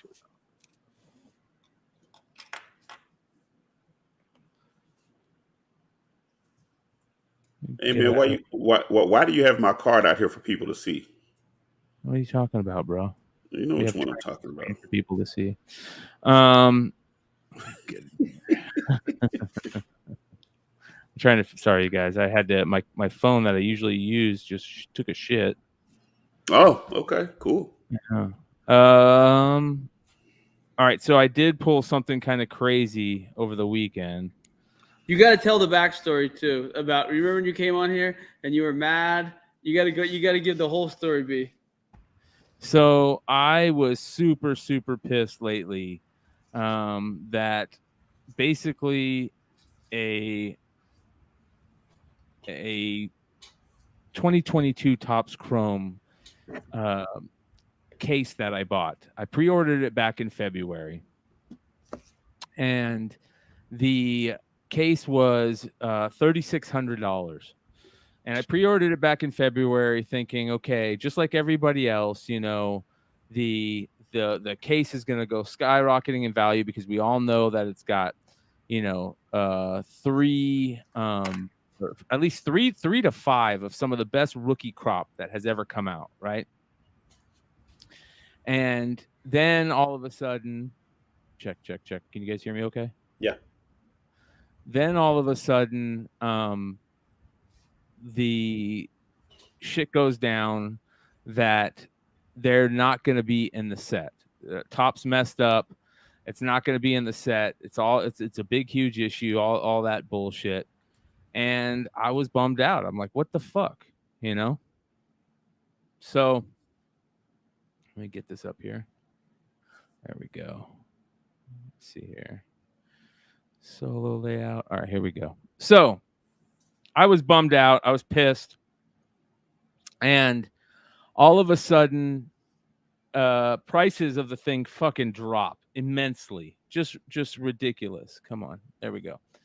To crazy shitty levels to where I went from thinking I was going to make a $7,000 flip to taking a $1,300 loss. Cases of Topps Chrome went from selling on the secondary market 2 months before product dropped for $9,000 plus to now they're only selling for about $2,300, right? And all because Topps messed up and quote unquote forgot to put out, put the cards in the set. So I said to myself, you know what? I was going to sell this case, but it's stupid to sell the case because I'm not going to make any money off of it. I'd be better off just having fun and opening it. So that's what I said I was going to do. So that's what I did. And basically these are what I pulled out of the first box. I pulled a Reed Detmers auto. He's that pitcher that threw that no-hitter as a rookie this year. That's the first one. I pulled a Cal Rowley refractor auto, which is nice. He's that stud rookie catcher in Seattle that took him to the playoffs with that home run. Beautiful card. I pulled a stupid non-rookie auto, a Joey Wendell veteran base auto. Like, who cares about Joey Wendell? I don't know if anybody else does. Max Kranick, pitcher rookie from Pittsburgh, decent pitcher. And then the final one was a Connor Wong rookie out of Boston. And this kid's supposed to be decent, so we'll keep an eye on him, you know. Nice auto, nice penmanship. So I went to open the second box this last weekend, and the first auto I pull kind of had me bummed out. I'm like, what the hell is this? Greg Diekman. And this guy was like a 26-year-old minor leaguer that got a call up this year. So good story, but like I don't know if the card's going to be that great. So I'm like, all right, you know, let's see what's in fifth pack I go to open. And this is the monster that comes out of it. Fucking Jesus H. Yeah. That is crazy. Yeah. Absolutely. I had to message Marcus and be like, yo, that card B just posted, that's a 10 Banter depending on grade.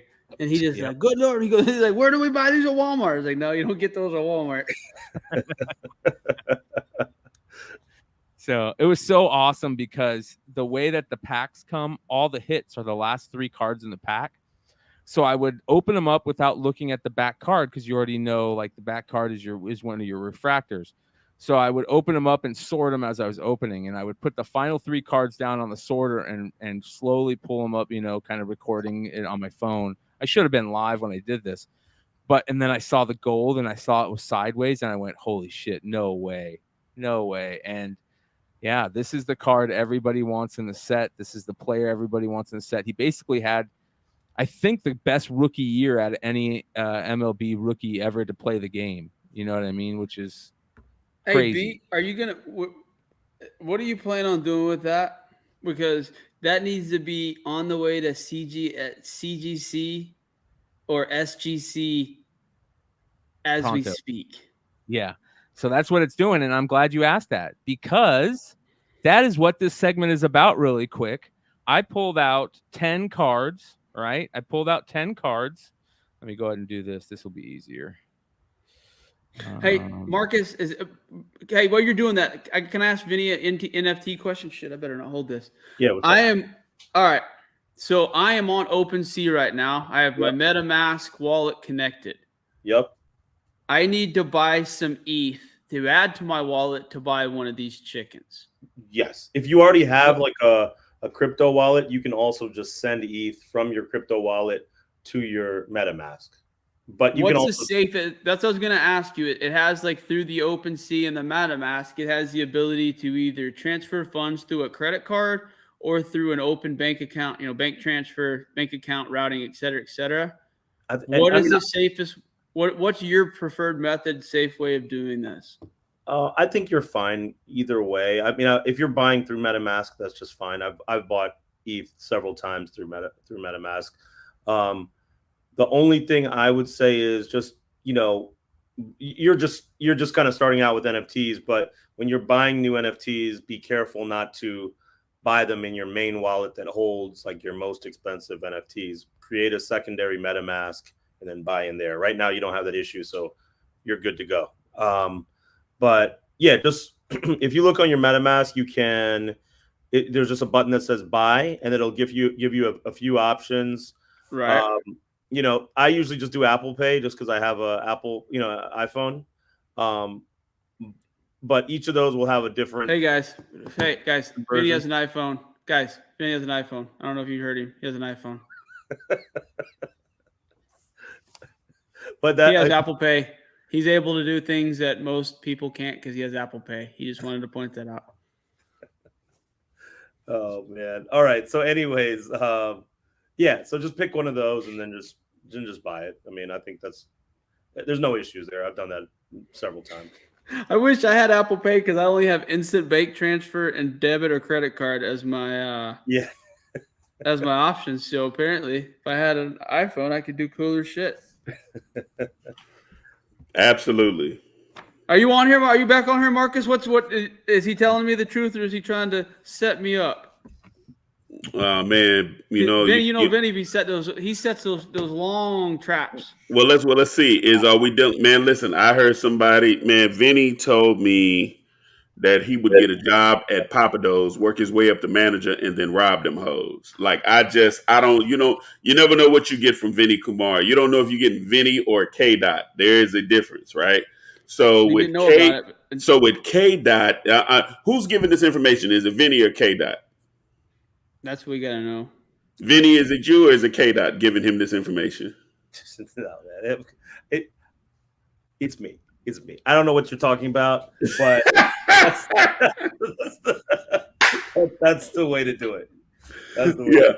I mean, because I don't know. I don't know what I came in on. I mean, I just jumped back in. I went to go like take care of some business right quick. So I don't know. He's asking how to buy. I'm buying a fucking chicken right now, and I was basically asking him. I'm not gonna. And he said I need to connect my other wallet. I want to start a fresh wallet. Okay, I want a brand new wallet. Are you doing that? Are you doing that on MetaMask? I did, and what I was asking him is like, what's the best way, safest way? Because I figured the same people are in the same boat I am, especially a lot of the new guys. What is the safest way of buying the ETH in your opinion? Vinny said he got it by. Hey, Marcus, I don't know if you know this or not, but Vinny got an iPhone. Oh, damn, he does. He does, and he has Apple Pay. Okay, amazing. Okay, but he said that that's the easiest way to do it, and I was just curious what you thought. Well, Vinny has Apple Pay, but I got Cash App, Venmo, Zelle, EBT. That's how I need. That's how I got my money. He said EBT. Yeah, EBT. I got it. You know what I'm saying? So I got Cash App, Venmo, Zelle. That's what I got. Those three. No, but the easiest way to do it is exactly what Vinny is saying. Now he has Apple Pay, but what I've seen people doing as of recent, with OpenSea, they set it up to where you can buy it with your own credit card, but you still need a wallet for it to go to, right? So what I would do is go through MetaMask, and what I've been telling people, and we did this actually. If you was on the Discord, then you get two wallets. The wallets are free. And you have, you're going to have two different like passphrases for each wallet. They'll be connected. So what I would do is for the people that are new, you have two wallets. One wallet is a hot wallet. The next wallet is a cold wallet, right? The hot wallet is going to be where you buy all your NFTs. The cold wallet is where you move the NFTs from the hot wallet. So the cold wallet should never see the light of day. Like it should never be connected to anything other than the hot wallet, right? So, and then you just dump the EBTs, you dump the NFTs from the hot wallet to the cold wallet. Some people have ledgers where, you can move it totally off and put it on the ledger as well. But, the easiest way to do it, and it's almost kind of like, Vinny would understand this, a poor man copyright is the two wallets because they're free. You can literally move one to the next and it's flawless. Transfer it from one thing from one wallet to the next. So then that hot wallet, if it ever gets attacked, if it ever gets drained, there's nothing in it outside of yeah. And because the reality is that again, this is the Wild West, as with anything else, right? As with cards and comics and anything else that's highly collectible. There's some bootleg shit out there. There's some people that have malicious intent. So, what'll happen is that they'll say that you'll start seeing rent. And I know traders would freak you the hell out because it freaks me out when it happens. I want to know it though. With Vinny, like you'll look in your wallet sometimes, that hot wallet, and you'll have a free NFT there, and they'll be like, "Oh, this is free," but you click on that NFT, your shit is gone. Like unless it was an airdrop that was happening. Like they said, hey, here's a free airdrop that we're dropping into your wallet. You'll start seeing some kooky shit. It'll look like it's a scam. It'll look suspect, right? Like, like it really will. And you'll be like, nah, that didn't come from whatever. And then like it was one that I did with Karafuru that if you got the Karafuru, they came behind you and airdropped something in it and saying, hey, we're friends with Karafuru. But if you're not in the Discord, you wouldn't know that Karafuru said, hey, don't click on that link. It'll drain your wallet. So most people would click on it and lose their characters and all that stuff. Yeah, it's crazy. This is the game that I wanted. So What's the easiest way to create this? Do you create the second wallet within OpenSea or within MetaMask? With MetaMask, you're gonna just do one, then do the next, and disconnect it. And then for the hot one, you'll connect that one to OpenSea, and that'll always be the one that you do. Like when you go on OpenSea, you log in with that one because OpenSea is gonna tell you to connect wallet. So then you'll connect that wallet to OpenSea. I'm gonna finish it when we get off. But this is, you know what? Once if tomorrow morning, or depending if you stay up later tonight, I'm gonna ask you a few more questions in the Discord. So. Okay, cool, perfect. I'm getting a chicken. I'm getting a fucking chicken tonight. So I'm gonna do it too. I'm gonna do it too, Trey. I'm actually gonna do it too when we get off. I'm gonna get it. So that's the thing is, and we've talked about this. You got to put your money where your mouth is. We can't sit up here and tell you guys to buy this shit and to invest your money if we're not doing the same thing. And I think it's only fair. So I'm gonna buy a fucking chicken. I will say the presence at SDCC and NYCC was strong for Crepopolis for sure. So. Dude, it makes sense. The whole thing of the royalties, it's one of the, I don't think highly as NFTs as art. I just don't. I think as far as 100 years, do I think people are going to look at pictures of fucking apes and be like, oh my God, look at the complexity of the ape's jawline. Everything was wrong in the country. No, that's not what's going to fucking happen. That's not art. But the functionality, using it as tickets and royalties and, it's like Marcus. I've been looking hard in these bat cows. These certain bat cows have certain characteristics and colors and rarities and lights, and there's just different things involved. And here's the other thing. Those bat cows that Marcus told you guys to buy before NYCC? They were $400, $995 as of yesterday, the cheapest one. They've already, if you would have listened to him and bought one, you would have doubled your fucking money on the cows. He doesn't give a lot of tips for that reason, but the ones that he's given have made money. Marcus knows what he's talking about. Vinny knows what he's talking about. And for Marcus to have talked about something as long as he's talked about with this Crepopolis, I'm gonna throw some money at it. Yeah, and let's be clear. Did he fucking put the? Hold on. Did he put the fucking mic? Are you really gonna do the Michael Jordans in front of me? Yeah. So these are what are being sent. I know what they are. PSA dropped their lower card premium to $15 per card, but that's on anything under $200 in max value. So obviously, I'm going to be sending in this, which is not going to be able under that max card. This is going to be sent in. This is the 101 Josh Jacobs Black Prism that's going in. This is the Super Fractor Garbage Pail Kid that I pulled actually with Trey live on the air. I do remember that, as a matter of fact. Going in. These are the Jordans. Holy shit, that was 3. Yeah, I know. God dang. I still want one. I still got a Wayne Gretzky O-Peachy.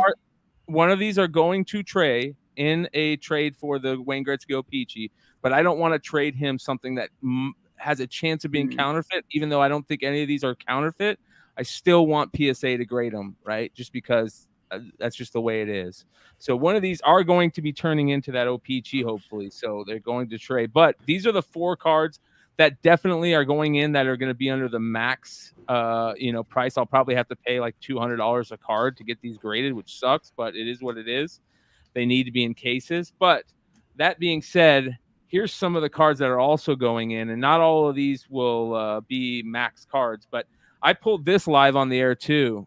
This is the Vladimir Guerrero number to 99 auto from his rookie year. Beautiful. This is how they sent it. When you get a card back from Topps, that's a redemption. This is what it looks like. So it's going straight to PSA, straight from the redemption process. So that's one Vladdy Jr. auto.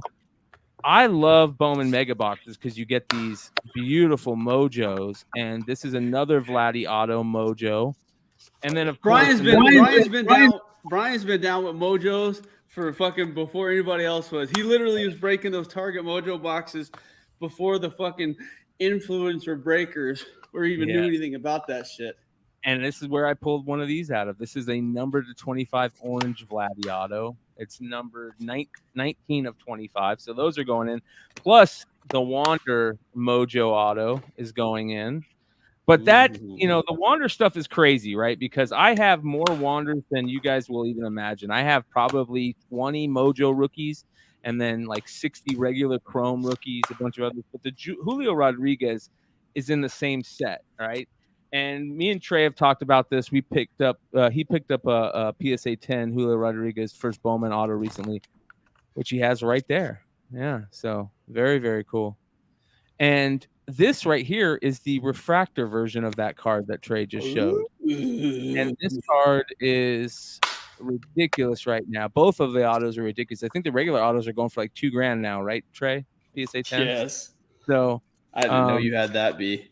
Yeah, it's beautiful, right? So that's going in. But look at all these. These are all my Julio Mojos. I don't have as many as Wander because I sold a bunch of them. But we got some Julio Mojos that are going in. These will go under the $15 per tier. These are the Julio Chromes, first Bowman. These are all going to go in. So that's what prospecting is like, right? That's what we call prospecting. What deal with Mephisto did you make when it comes to fucking opening packs? Because you literally, I don't know what you sold or what deal you made, but I think I would sign the same deal with the fucking pack luck that you have. It's been nice lately. It's been nice lately.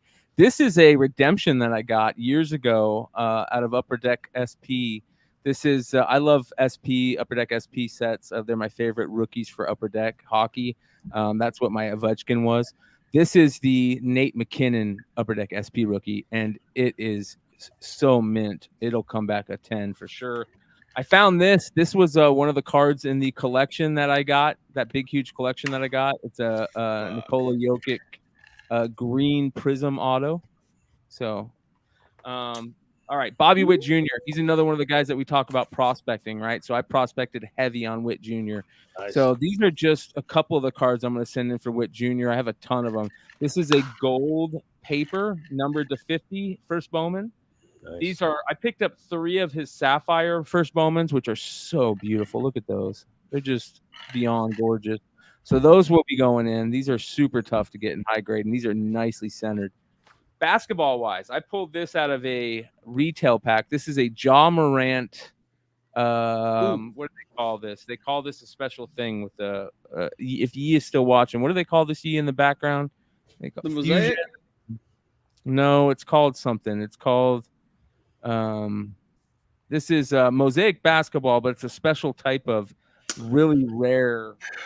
It's called Mine. Just go and send it to me. Let's just cut all the games out. Just go and send it to me. Thank you. Probably one of the rarest refractors you can get out of Mojo. It's called Genesis, and this is a second-year Morant. This is a first-year Morant that I just love this card. This is the Optic Special Fanatics version. This is crazy. This is a Darius Garland. It is a retail purple pulsar. And what a lot of people didn't realize is that the purple pulsars came out of retail packs of the what do they call those? The gravity feed packs. Remember back in the day we were looking for all those Prism basketball, the Ja Morant Zion year, and nobody was specking on Garland. And I pulled this out of a retail pack. This guy is numbered to 35. Numbered to 35, this Garland. Super, super rare. And he has just become one of the top players in the NBA. So that's going in. All right, my Kobe's. So I sold my Kobe's top chrome in golden auctions, but I still have some more to send in. This is a Topps Finest rookie. I got 2 of those. And then my creme de la creme. This is the Topps 50th anniversary. These were 1 per box inserts. And this is the Kobe version of it. So this is a crazy card. And a PSA 10, I imagine this could during the pandemic, it was fetching upwards of like $7 to $10,000. So I'm hoping that it gets back at some point. But this is super, super centered, just unbelievably centered. So those are everything that's going on in the first order to PSA, which I'm really, really looking forward to get done. But again, thank you to the Karma Gods for the Julio Rodriguez gold out of 50. And we still got 6 jumbo boxes to open in that case, you guys. So I'm gonna sit down and do a content creation, make content out of it. I'm gonna sit down live and open all 6 at one go. So that'll be coming soon. Be on the lookout for that stuff. I'm really stoked for that. Good stuff, man. Really good stuff. So That's awesome. Yeah. Can you all hear me? Because I got a situation going on. We can. Yeah. We can. You can? Mm-hmm. Yes. I am somehow connected to our Discord server, like in a channel talking as well. I don't know what the fuck's going on. Are you in the general channel talking to? Yeah, this I'm fixing to. I'm gonna give me 2 minutes. You're in the volume one. Jump into the text general one. There's 2 trying, but I have this muted sound going on as we speak in ours, and it's showing my microphone in the Windows 11. So I got all kinds of shit going on. Man, leave it up. Let people join you in the general chat if they're in there. Fuck that. This is driving me nuts. Just close your Discord. Try that. Hold on. Well, we got. Let's go through the market report really quick. We're 2 hours in. Let's rock through this market report. Let's go. All right, here we go. So, market report tonight. We're going to start with the before the comic stuff. This is some of the Nintendo video game stuff. My favorite all-time video game comic is that Nintendo Comic System preview. I own a 9.0 that I bought from John Z. That's a 9.8 that sold for almost $3,000, you guys. Wow. That is the very first Valiant book right there. It is a preview book that they gave out. Super, super rare. 9.8. Unbelievable. First appearance of Mario, like the Mario we know from Mario Brothers in the comics right there. Right, Vinny? Yeah. Yep. You guys, we all kind of joked on that Pokemon pack that guy found unopened and, this and that. I didn't realize how much Pokemon booster packs were. It doesn't even have to be a first generation 96 whatever booster pack. This is a Pokemon EX Crystal Guardians booster pack that graded unopened, sold for $500. Just a booster pack. Yeah. Mike Tyson's Punch Out complete in box with original letter sold for $710. Now, what does that mean, original letter, Vinny? Is that only come in the Mike Tyson's Punch Out stuff? Yeah, there was a letter that came with the NES game. Again, this is a cool game for sure. This is a later printing. If you guys remember the silver bullet version, so right now you see orange bullets there on the left hand side. What that means. That designates a later printing. So it's probably after the Mike Tyson stuff, the Mike Tyson debacle. So maybe that's why the letter's in there. No, the letter. I believe the letter was even in the earlier versions of the game as well. So it had nothing to do with that. It was just just part of the inside with the manual, etc. Gotcha. All right, next we've got, these are some Pokemon cards that I've never seen before. They are based on Mario and Luigi. A bunch of these sold this week. As you can see, Mario, Pikachu, Pokemon. These are promo cards sold for ridiculous amounts. Just crazy. Have you ever seen these, Vinny? I've never seen them. No. So I don't know what these are. People that are watching this on the replay, let us know in the description below if you know much about these. Fill us in. People in the chat. I think they're cool. Looks like they might have been something that was given out at a convention or something like that. They're signed too. I wonder if they're signed by the artist or what. But it's pretty cool. Pretty damn cool. All right, next we've got some Zelda stuff. Legend of Zelda complete in box. $810. What does a new map mean? This was like I'm trying to remember what this was. I actually still have this somewhere, but this was a promo disc, I believe, when you bought. Oh no, I'm talking about the one on the left. What does new map mean? Was there like maybe they didn't have the original map that came with it, and there was a map that they put in a later printing? It could be, yeah. It could just be another piece that they put in there. Yeah, I'd have to read the description, but keep in mind, guys, when you all are doing CIB, it doesn't matter if you marry the parts. It's as long as it's the correct version of it that goes along with that version of the box and that version of the cart, then it's okay. So it could just be that they're saying that it's a brand new map. That could be that. Gotcha. Yeah. The one in the middle is one of my favorite all-time Nintendo things ever, and I know what it is very well because I searched this out back on eBay back in the early 2000s. This came out with the GameCube. When the GameCube came out, they put out what was the GameCube Zelda that came out? I forget the first Zelda that came out on GameCube. But with that, if you bought that special version of the GameCube that came with that special Zelda one, you got this promotional disc that had all 4 original Zeldas on it, which is amazing. And back in the day, it used to sell for like $100. So to get it now for $250 seems like a deal for me. I'm sure it was just somebody put it up there. They didn't realize what it was, and it immediately sold. At Simpsons, Bart vs. the World, $577 sealed. So I don't know. Could be sealed. Might not be. You know how that works. Yeah. Next, we've got some wrestling stuff and some really cool Game of Thrones stuff. But the Hulk Hogan mail-away Hasbro figure is super, super rare. Holy Grail, as it says there, almost sold for almost $1,000 loose. And I can't remember the mail away on it, but I do remember that figure being how rare it is with the old school yellow and red, Hulkster stuff. And then a Macho Man Wrestling Superstars that is on card, mint on card, sold for $810. So it's pretty damn cool. Wow. Yeah. I might want these. If Game of Thrones House of Dragons ends up ending cool, I might geek out and go get myself some dragon eggs. You know what I mean? Because Game of Thrones, that's badass. It's a set from Comic-Con 2014, a bunch of little dragon eggs, sold for $202, but I didn't even know those were out there. I might geek out over that. Trey, your mic isn't set up. He's like, motherfucker. I thought I was in here correctly. I'll come back to the Game of Thrones once he gets ready. Next, we've got some G.I. Joe stuff. That's the Night Force again, the 2-pack from JoeCon. They re-released the Night Force figures from JoeCon, which is nice. They redid them, and those sell for a lot, $256, which is nice. There you go, Trace. Now he can unmute himself, and hopefully it'll work. No, you're just muted. Now you should work, I hope. And then Legend of Zelda Majora's Mask figure, 51 bids, $305. Yo, we can hear you now.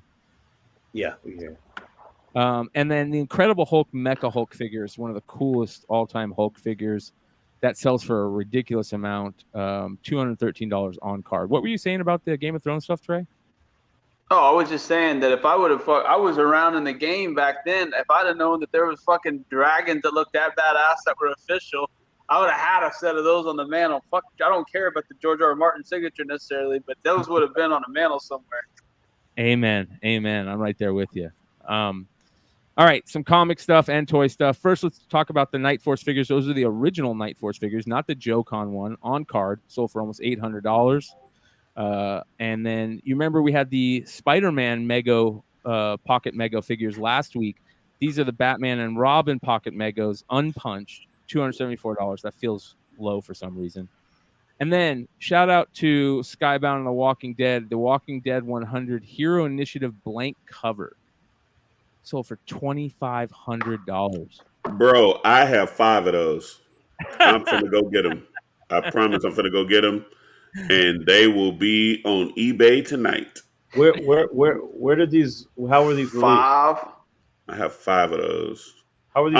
I don't remember how I got 5 of them. I think I got them from my comic book store. My guy had them. I don't know where he got them from. I remember because he didn't give a damn about them. I was like, yo, I'll take them. Because my goal was to get like covers drawn. You know what I'm saying? That was my goal. But I know I got them 5 somewhere. It's living somewhere in all my whatever, in my secret sector money. You know what? Sector. Well, educate yourself. It's up there. Hey, listening to you try to say Sanctum Sanctorum was literally the greatest portion of the podcast. I don't care if the rest of our show was 2 hours of shit. That first 2 minutes made it worth fucking getting out of bed this morning. So you guys are going to trip about that Walking Dead. So the Walking Dead Hero Initiative variant, there's over 100 blank cover Hero Initiative variant copies that were printed by Skybound to commemorate the landmark issue of 100 to raise funds for Hero Initiative. Around 105 official sketches were produced. where they actually had cover artists do stuff. Todd Knox, Stuart Sager did 2 each, and then there's a ton of them that were done, and they auctioned off all the sketches. So, for example, let me go ahead and show you guys these. This is where they came from. Shout out to Recalled Comics, one of the greatest websites ever. As you can see, here's some of the variants. This is one. Charlie Adler did this one. Arthur Sidem did this one. So you can see, and it says here that it is possible that there were blanks that were stolen, right? And weren't sketched on. And so the blank ones are super rare because they're not supposed to have gotten out. So Marcus knows a guy who knows a guy. He didn't get that from yet. Hey Marcus, I have some Walking Dead books that fell off the truck. You want them?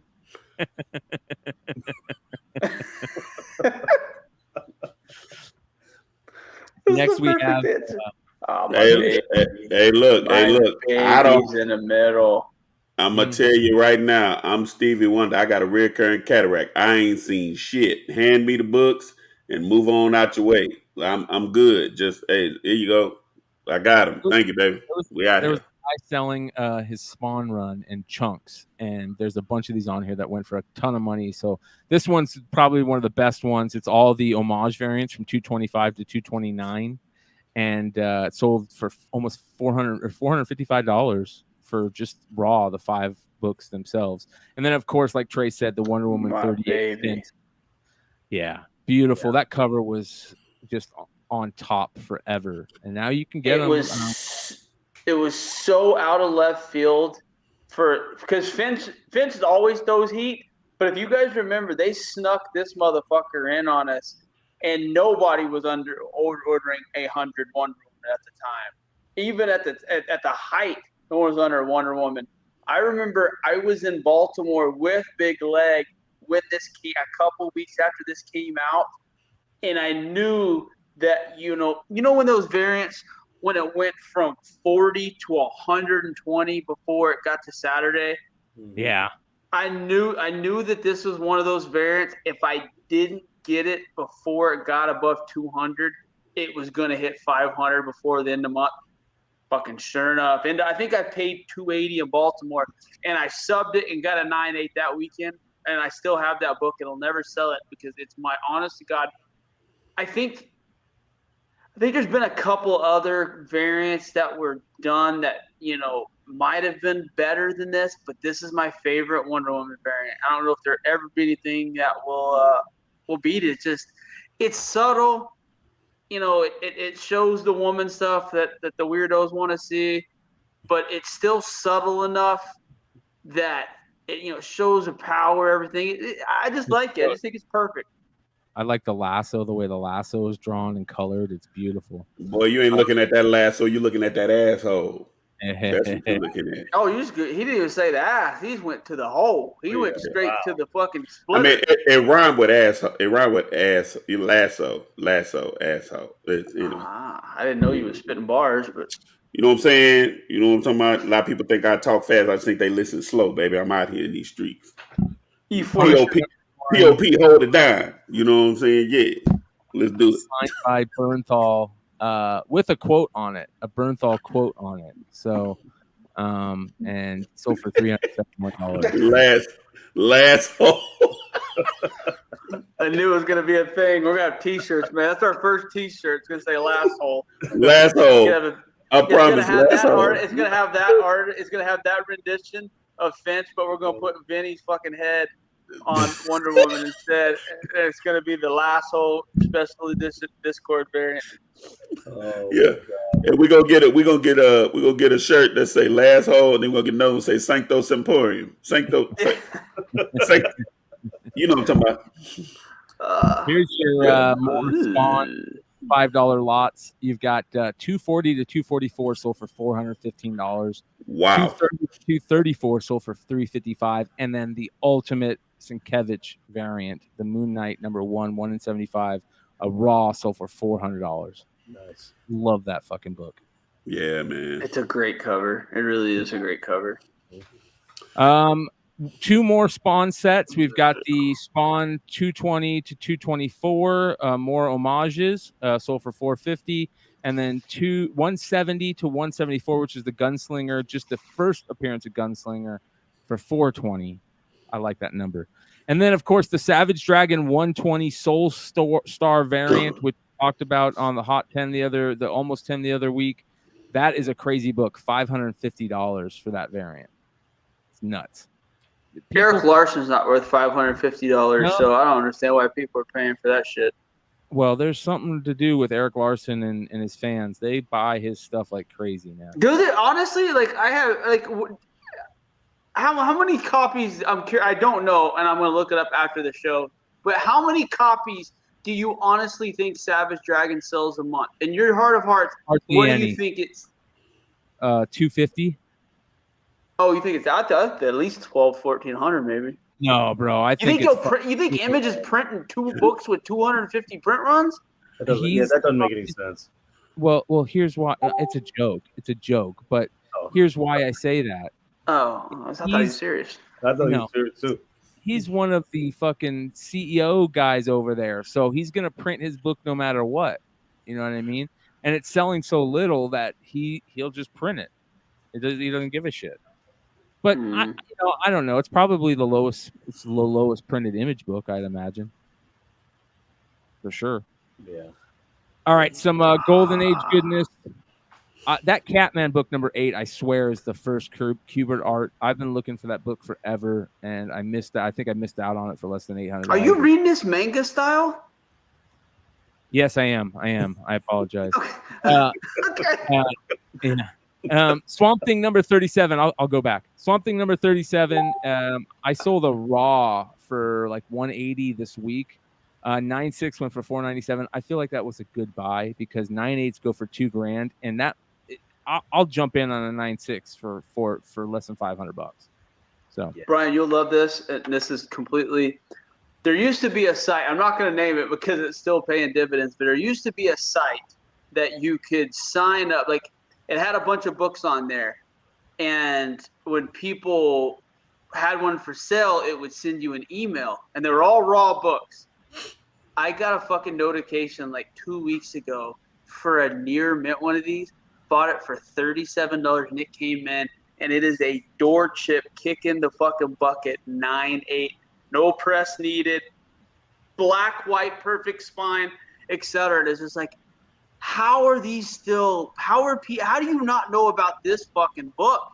And yeah. I think I honestly think Constantine, and people are probably going to talk shit about this, but Constantine has done more for the DC universe in the last 20 years than anybody maybe outside of Harley Quinn and Batman.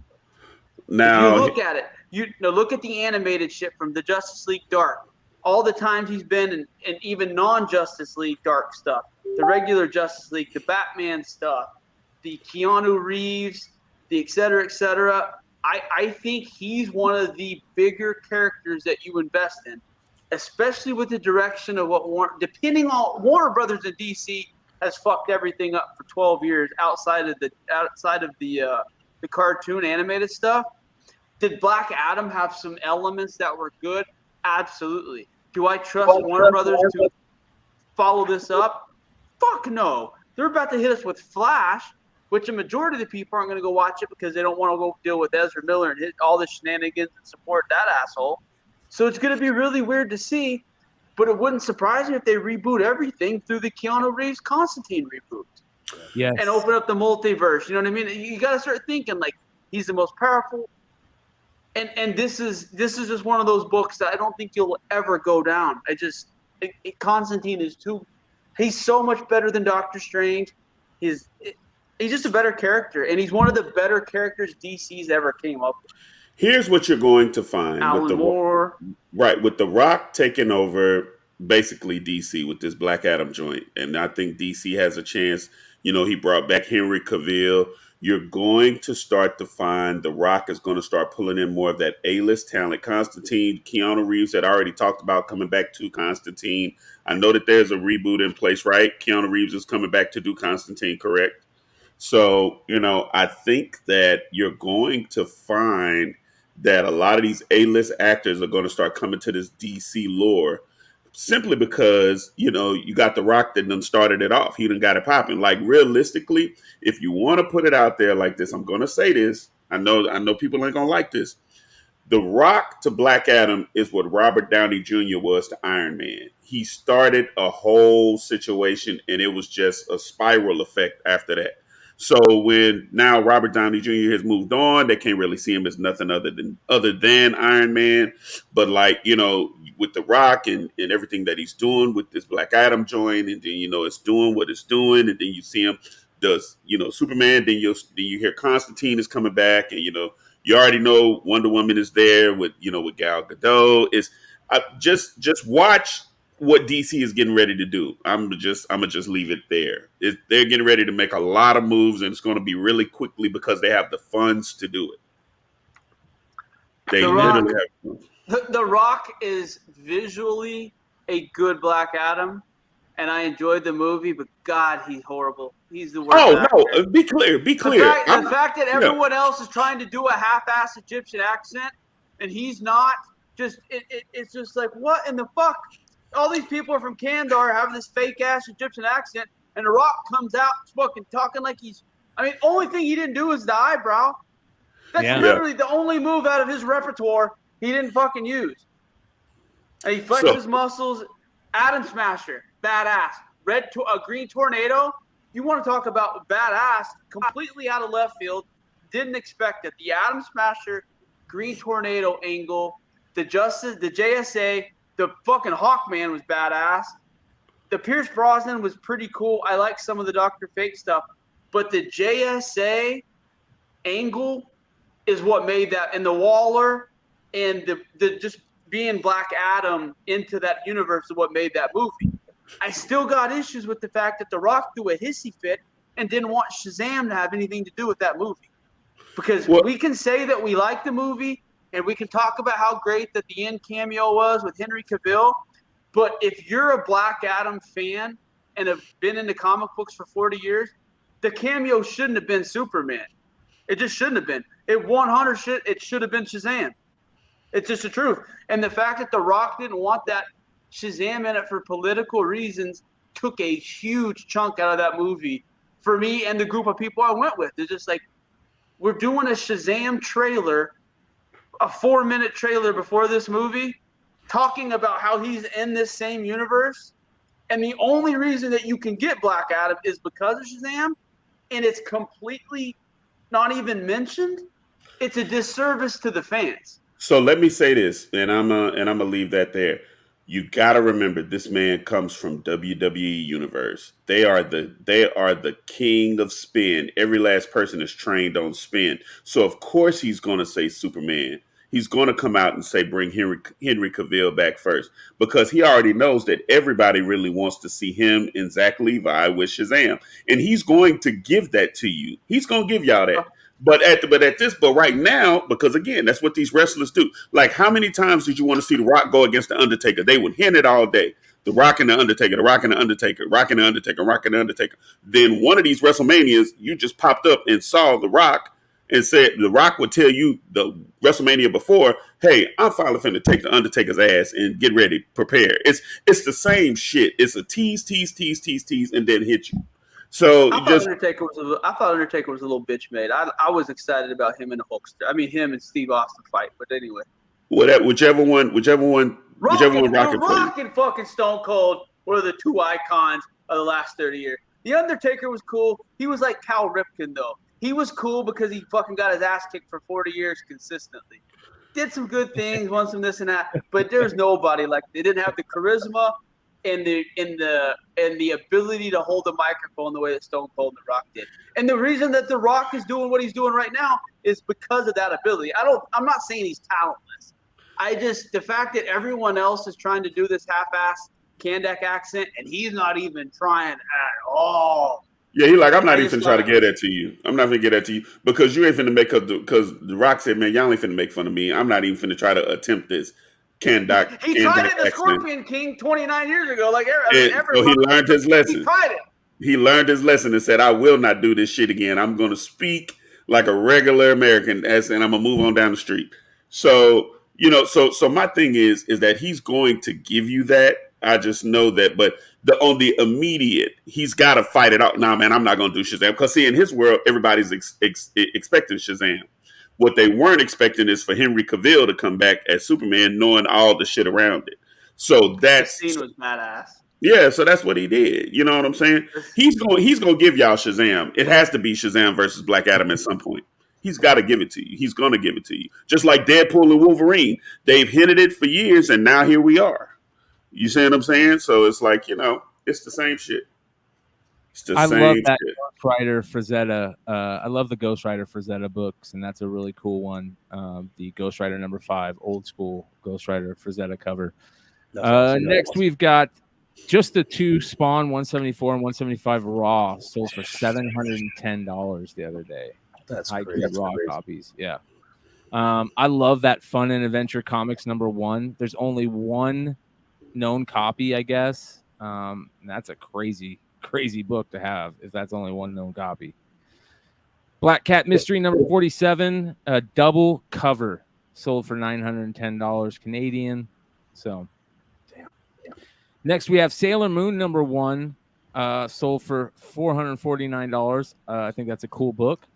A Marvel Secret Wars #8 with 3 sketches and signed, sold for almost $2,000. Buy it now. That's a cool little book. It's got the 3 sketches on it.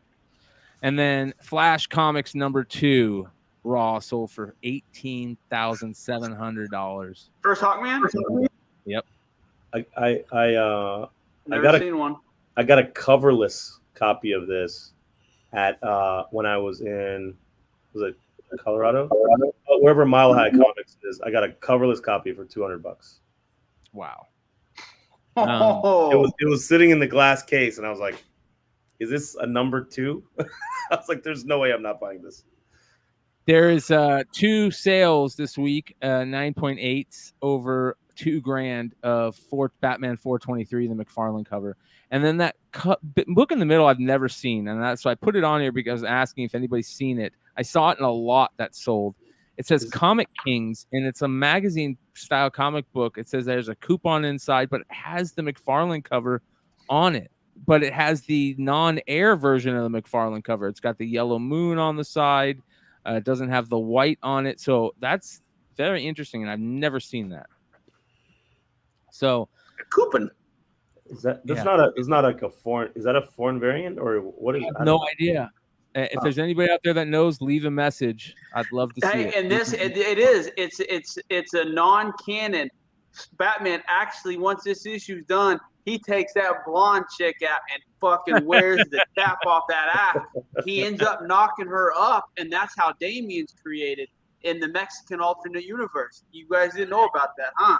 You ain't fucking listen to the right international podcast about comics. You listen to my shit, we'll make up some cool shit. Pops. These are crazy sales on some crazy pops. $435, $325, $710, $291. Pops are crazy for the sales that you can get on some of these things. It's nuts. And there was a guy that was selling pops for some unbelievable amount of money, and it sold a bunch of pops that were they were signed by like rock stars and stuff, if that makes sense. This is, let me show this guy to you. This is pretty interesting. So I've never seen this. Is an Ozzy Osbourne pop. They're all autographed too. Ozzy Osbourne. Let me do this. Sold for $319. It's signed.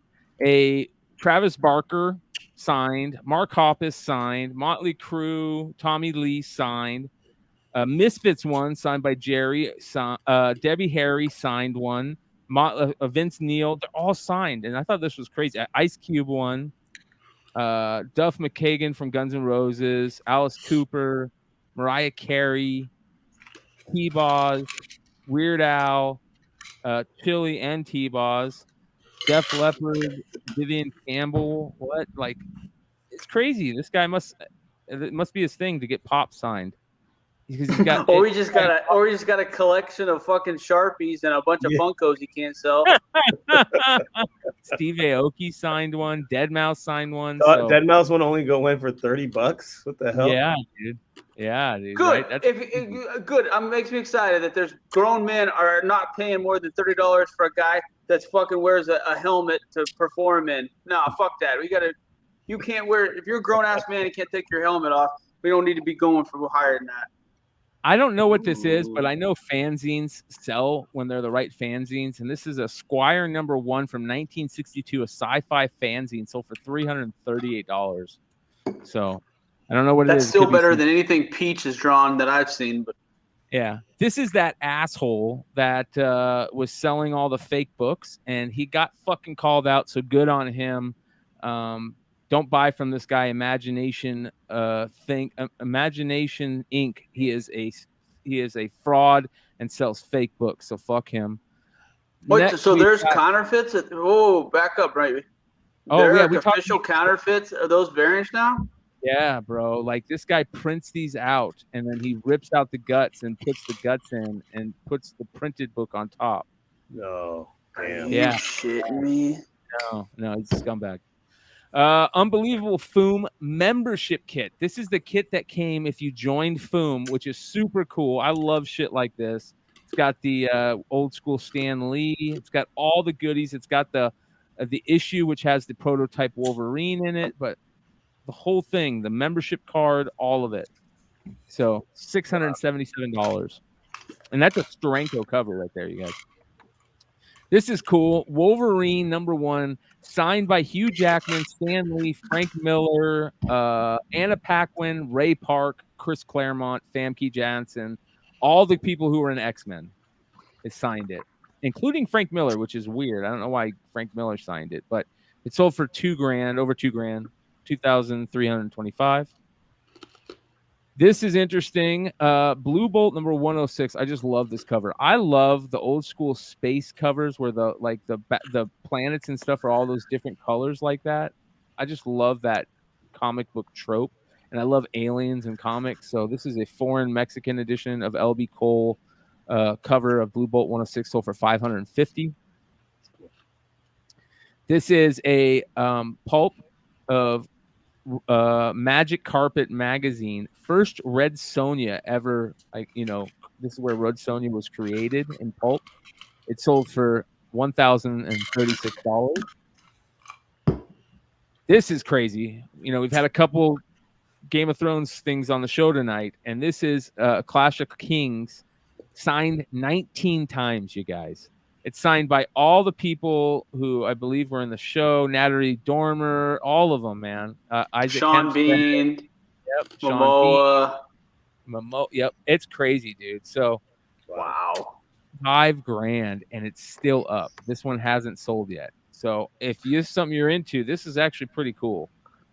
If you spend $5,000 on that, this is going to be fucked up, but you're kind of hoping cast members start dying off. Yes. Oh, yeah. Oh, yeah. Just like Star Wars movies posters. Check this out. This is one of my all-time favorite Golden Age covers, all-time favorite Batman covers. Batman 25. It's got a Joker story, and it's the motorcycle cover. It sold for $1,026, and it looks gorgeous. Wow. Yeah. I think this was it's got autographs in the fire that you really don't need. Yeah. But I think what does that say? Helen? That's the owner of the book writing their name on it, Trey. Helen Covert. Wow. I have an old Golden Age book that has like the name of the kid who owned it, like right in the middle of the book. That's some shit I would have done if I would have been in the 60s. I'm taking my shit to school. Say that's not mine because my shit's written on the fucking front page. Yeah. You ever seen a Stanley autograph like that?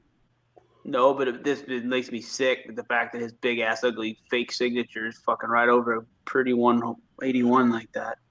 Because that's a nice copy. Yeah. $3,000 unverified signature. Still going. This is Adventures into the Unknown, the very first 3D comic, you guys. Adventures in the Unknown number 51, which is very cool. Great cover. I love that. But the fact that it's the very first ever 3D comic and it only sold for $300, that seems like a good buy. Pretty cool stuff. Next, we've got Dragon Ball Z Volume 1 Limited Edition at a 5,000 foil cover. I don't know what this is. So Is that a VHS? it's the manga. Yeah. This looks like the US version. Okay. Yeah. Well, it sold for over $1,000, you guys.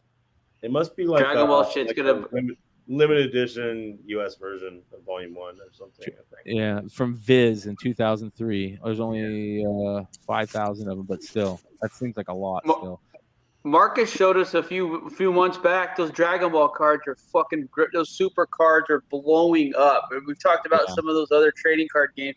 I didn't know. I wasn't up on it, to be honest with you. I didn't even know that it was a thing until he showed them. I mean, there's some $3,000-$4,000 cards that you can pull from shit you can get at Walmart, legitimately. So that. How about we need to do my Dragon Ball card next week, Marcus? Oh yeah, absolutely. I got some more. We can do that. I'm there. How about $14,000 for a Bill Sienkiewicz original cover? Hell yeah, Beauty and the Beast. Fire. They ain't making any more of those at all. And I love the old school cool. covers like that. That shit is cool. That's the kind of shit you have framed in your house, like and with fire. all the shit on it too. It makes it even better. Yeah, with that archival glass, like, so it doesn't mess up. Like, that's the shit. That museum glass, that UV resistant glass. 3 Star Wars comic lot. I don't think this guy realized what he had. Top cover, Clone Wars #1, and I think it's a newsstand. Is that a newsstand? Yeah. So somebody just got themselves a Clone Wars 1 newsstand for $965. Congratulations on that one. Wow. All right. Thank you. Now, everybody's talking about the HasLab Galactus that came out, but I didn't know about this. This thing sold for almost $1,200. It's the Sideshow Galactus maquette that came out. Look how badass this thing is. I've seen that in person. That shit is, first of all, it's huge and it's amazing. And that Thanos next to him is fucking badass too. And I'm kicking myself in the ass that I didn't do the HasLab Galactus. Like, that shit is insane. These Sideshow toys are crazy, man. I didn't ever really buy them, but the one that I did buy was like this big Voltron figure that just looks insane. It's 33 inches. See, I just don't have big enough housing to do shit like this, because I would turn my house to a point where it wouldn't be comfortable for other adults to come over if I started buying shit like this. Nah, man, I'm literally trying to take my upstairs right now, and I'm trying to get curio cabinets just to put like my Optimus Primes and and all the real shit. Nah, I can't. I'm not gonna leave the real shit out, but like some of the other shit, I'm gonna put in the curio cabinet. Yeah. You said Primes plural. Yeah, absolutely. Why don't you fucking next time you do your upstairs run, bring a fucking Prime down and show a brother what you got. I want to see Optimus Primes. I'll go get one right now. Everyone wants to see Optimus Primes. I'll go get one. Give me a second. I'll come right back. Super cool. This is the Tool poster from Seattle's the Seattle concert in 2010, but this is done by Adam Jones, the guitar player of Tool. If you guys don't know, Adam Jones is a artist and a special effects guy. He worked on Terminator 2, Judgment Day, guitar player for Tool. This is badass. It's numbered, sold for $900. So pretty cool when the art is done by a person in the band. So pretty cool stuff. 30 that bids is telling too. Yeah, that, ladies and gentlemen, is the market report. We are finished with that. So pretty damn cool stuff. Yeah. When Marcus comes back, we'll check out the Optimus Primes. But you guys got anything else tonight? I picked up it was bad timing, but I got a few cards came in that you might want to see. Ooh, a Soto, nice, and I love that, man. Wow. Ooh, picked up a Soto. A great buy. And then I got. Fucking course. What'd you pick up the Soto for, if you don't mind me asking? Oh, a Silver Jaw, a 10. Wow. Yes. 1900 for the Soto is what I paid. B. Not bad. Oh shit, is that a LaMelo silver? Nice. I did. So like I said, man, I'm not going to tell you guys to buy something that I'm not going to invest into. And guys, and here's the last one. I got a bunch for next week too. Oh, the photo there. Oh, I thought it was the photo. That's Anthony. No. Wow. You pick up the Anthony Edwards, the LaMelo Balls, those guys that have been in the league long enough to know that they're going to be something. Doc Joe and I went and watched Anthony Edwards play against Oklahoma City last week, and he just looks different out there compared to everybody else. He plays just the way he moves, everything else. LaMelo Ball, same way. Those cards aren't – oh, what has he got there? You're on mute, Marcus. And his green screen's fucking it all up. Yeah. Primes. I like Anthony Edwards. Phonautograph. We'll be checking out the thing that you sent me on Saturday's Modern Comic Mayhem show. Phonautograph sent me a really cool heritage auction magazine from Nick Cage's auction that we're going to go through on Saturday. Where'd you get that, Big Marcus? He's on mute still. Yeah, take it off mute. You're on mute. Where was that when the ice was fucking getting eaten? Yeah, I don't know where I got this shit from, but when you open it, is this the Robo Son, the one that does the auto transform one? I got that one on the way. Of course. So, ooh, got the battle axe from the movie, the energy sword. Yeah, and then you open it. Oh shit! Yeah, nice. That's pretty badass. And then you open it. Okay, it's legit then. Let's take it out one by one. Let's see here. Oh shit! Don't fuck it up on our behalf. You don't gotta take any more out if you don't want to. Oh no, bro, we good. I've taken it out before.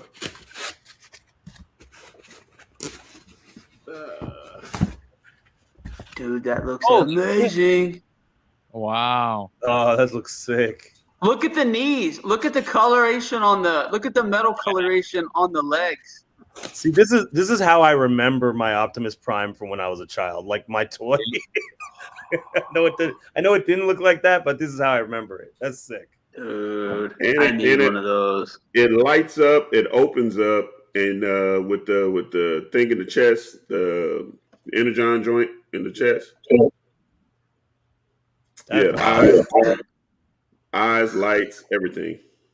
I need one of these. You got to tell me offline who made that, what line that was, et cetera, because golly, I love the legs. Look at Brian. You seeing the different colors on that blue and those legs?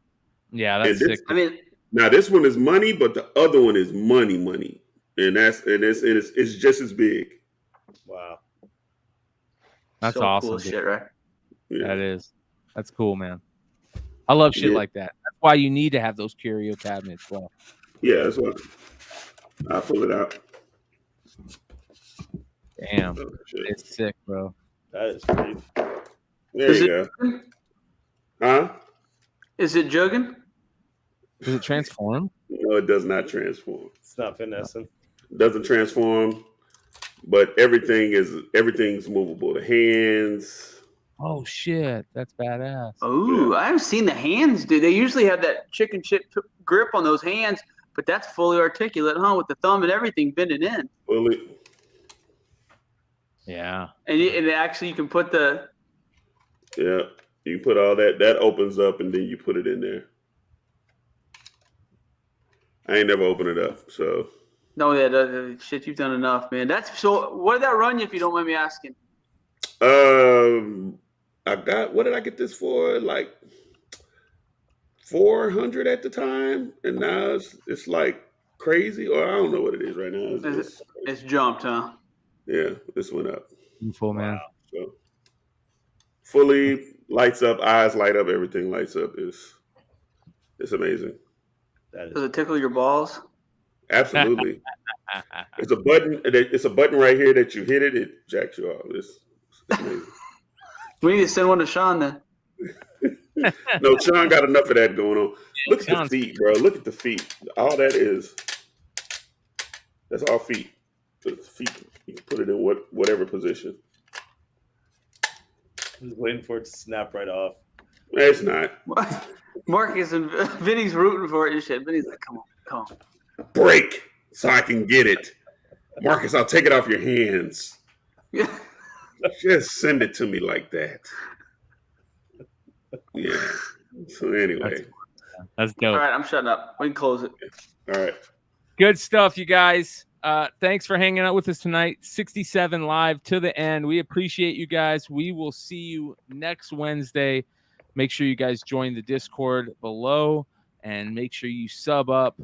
We've got plenty of stuff coming that we're going to be talking about in the next couple of weeks. So we'll see you soon. See ya.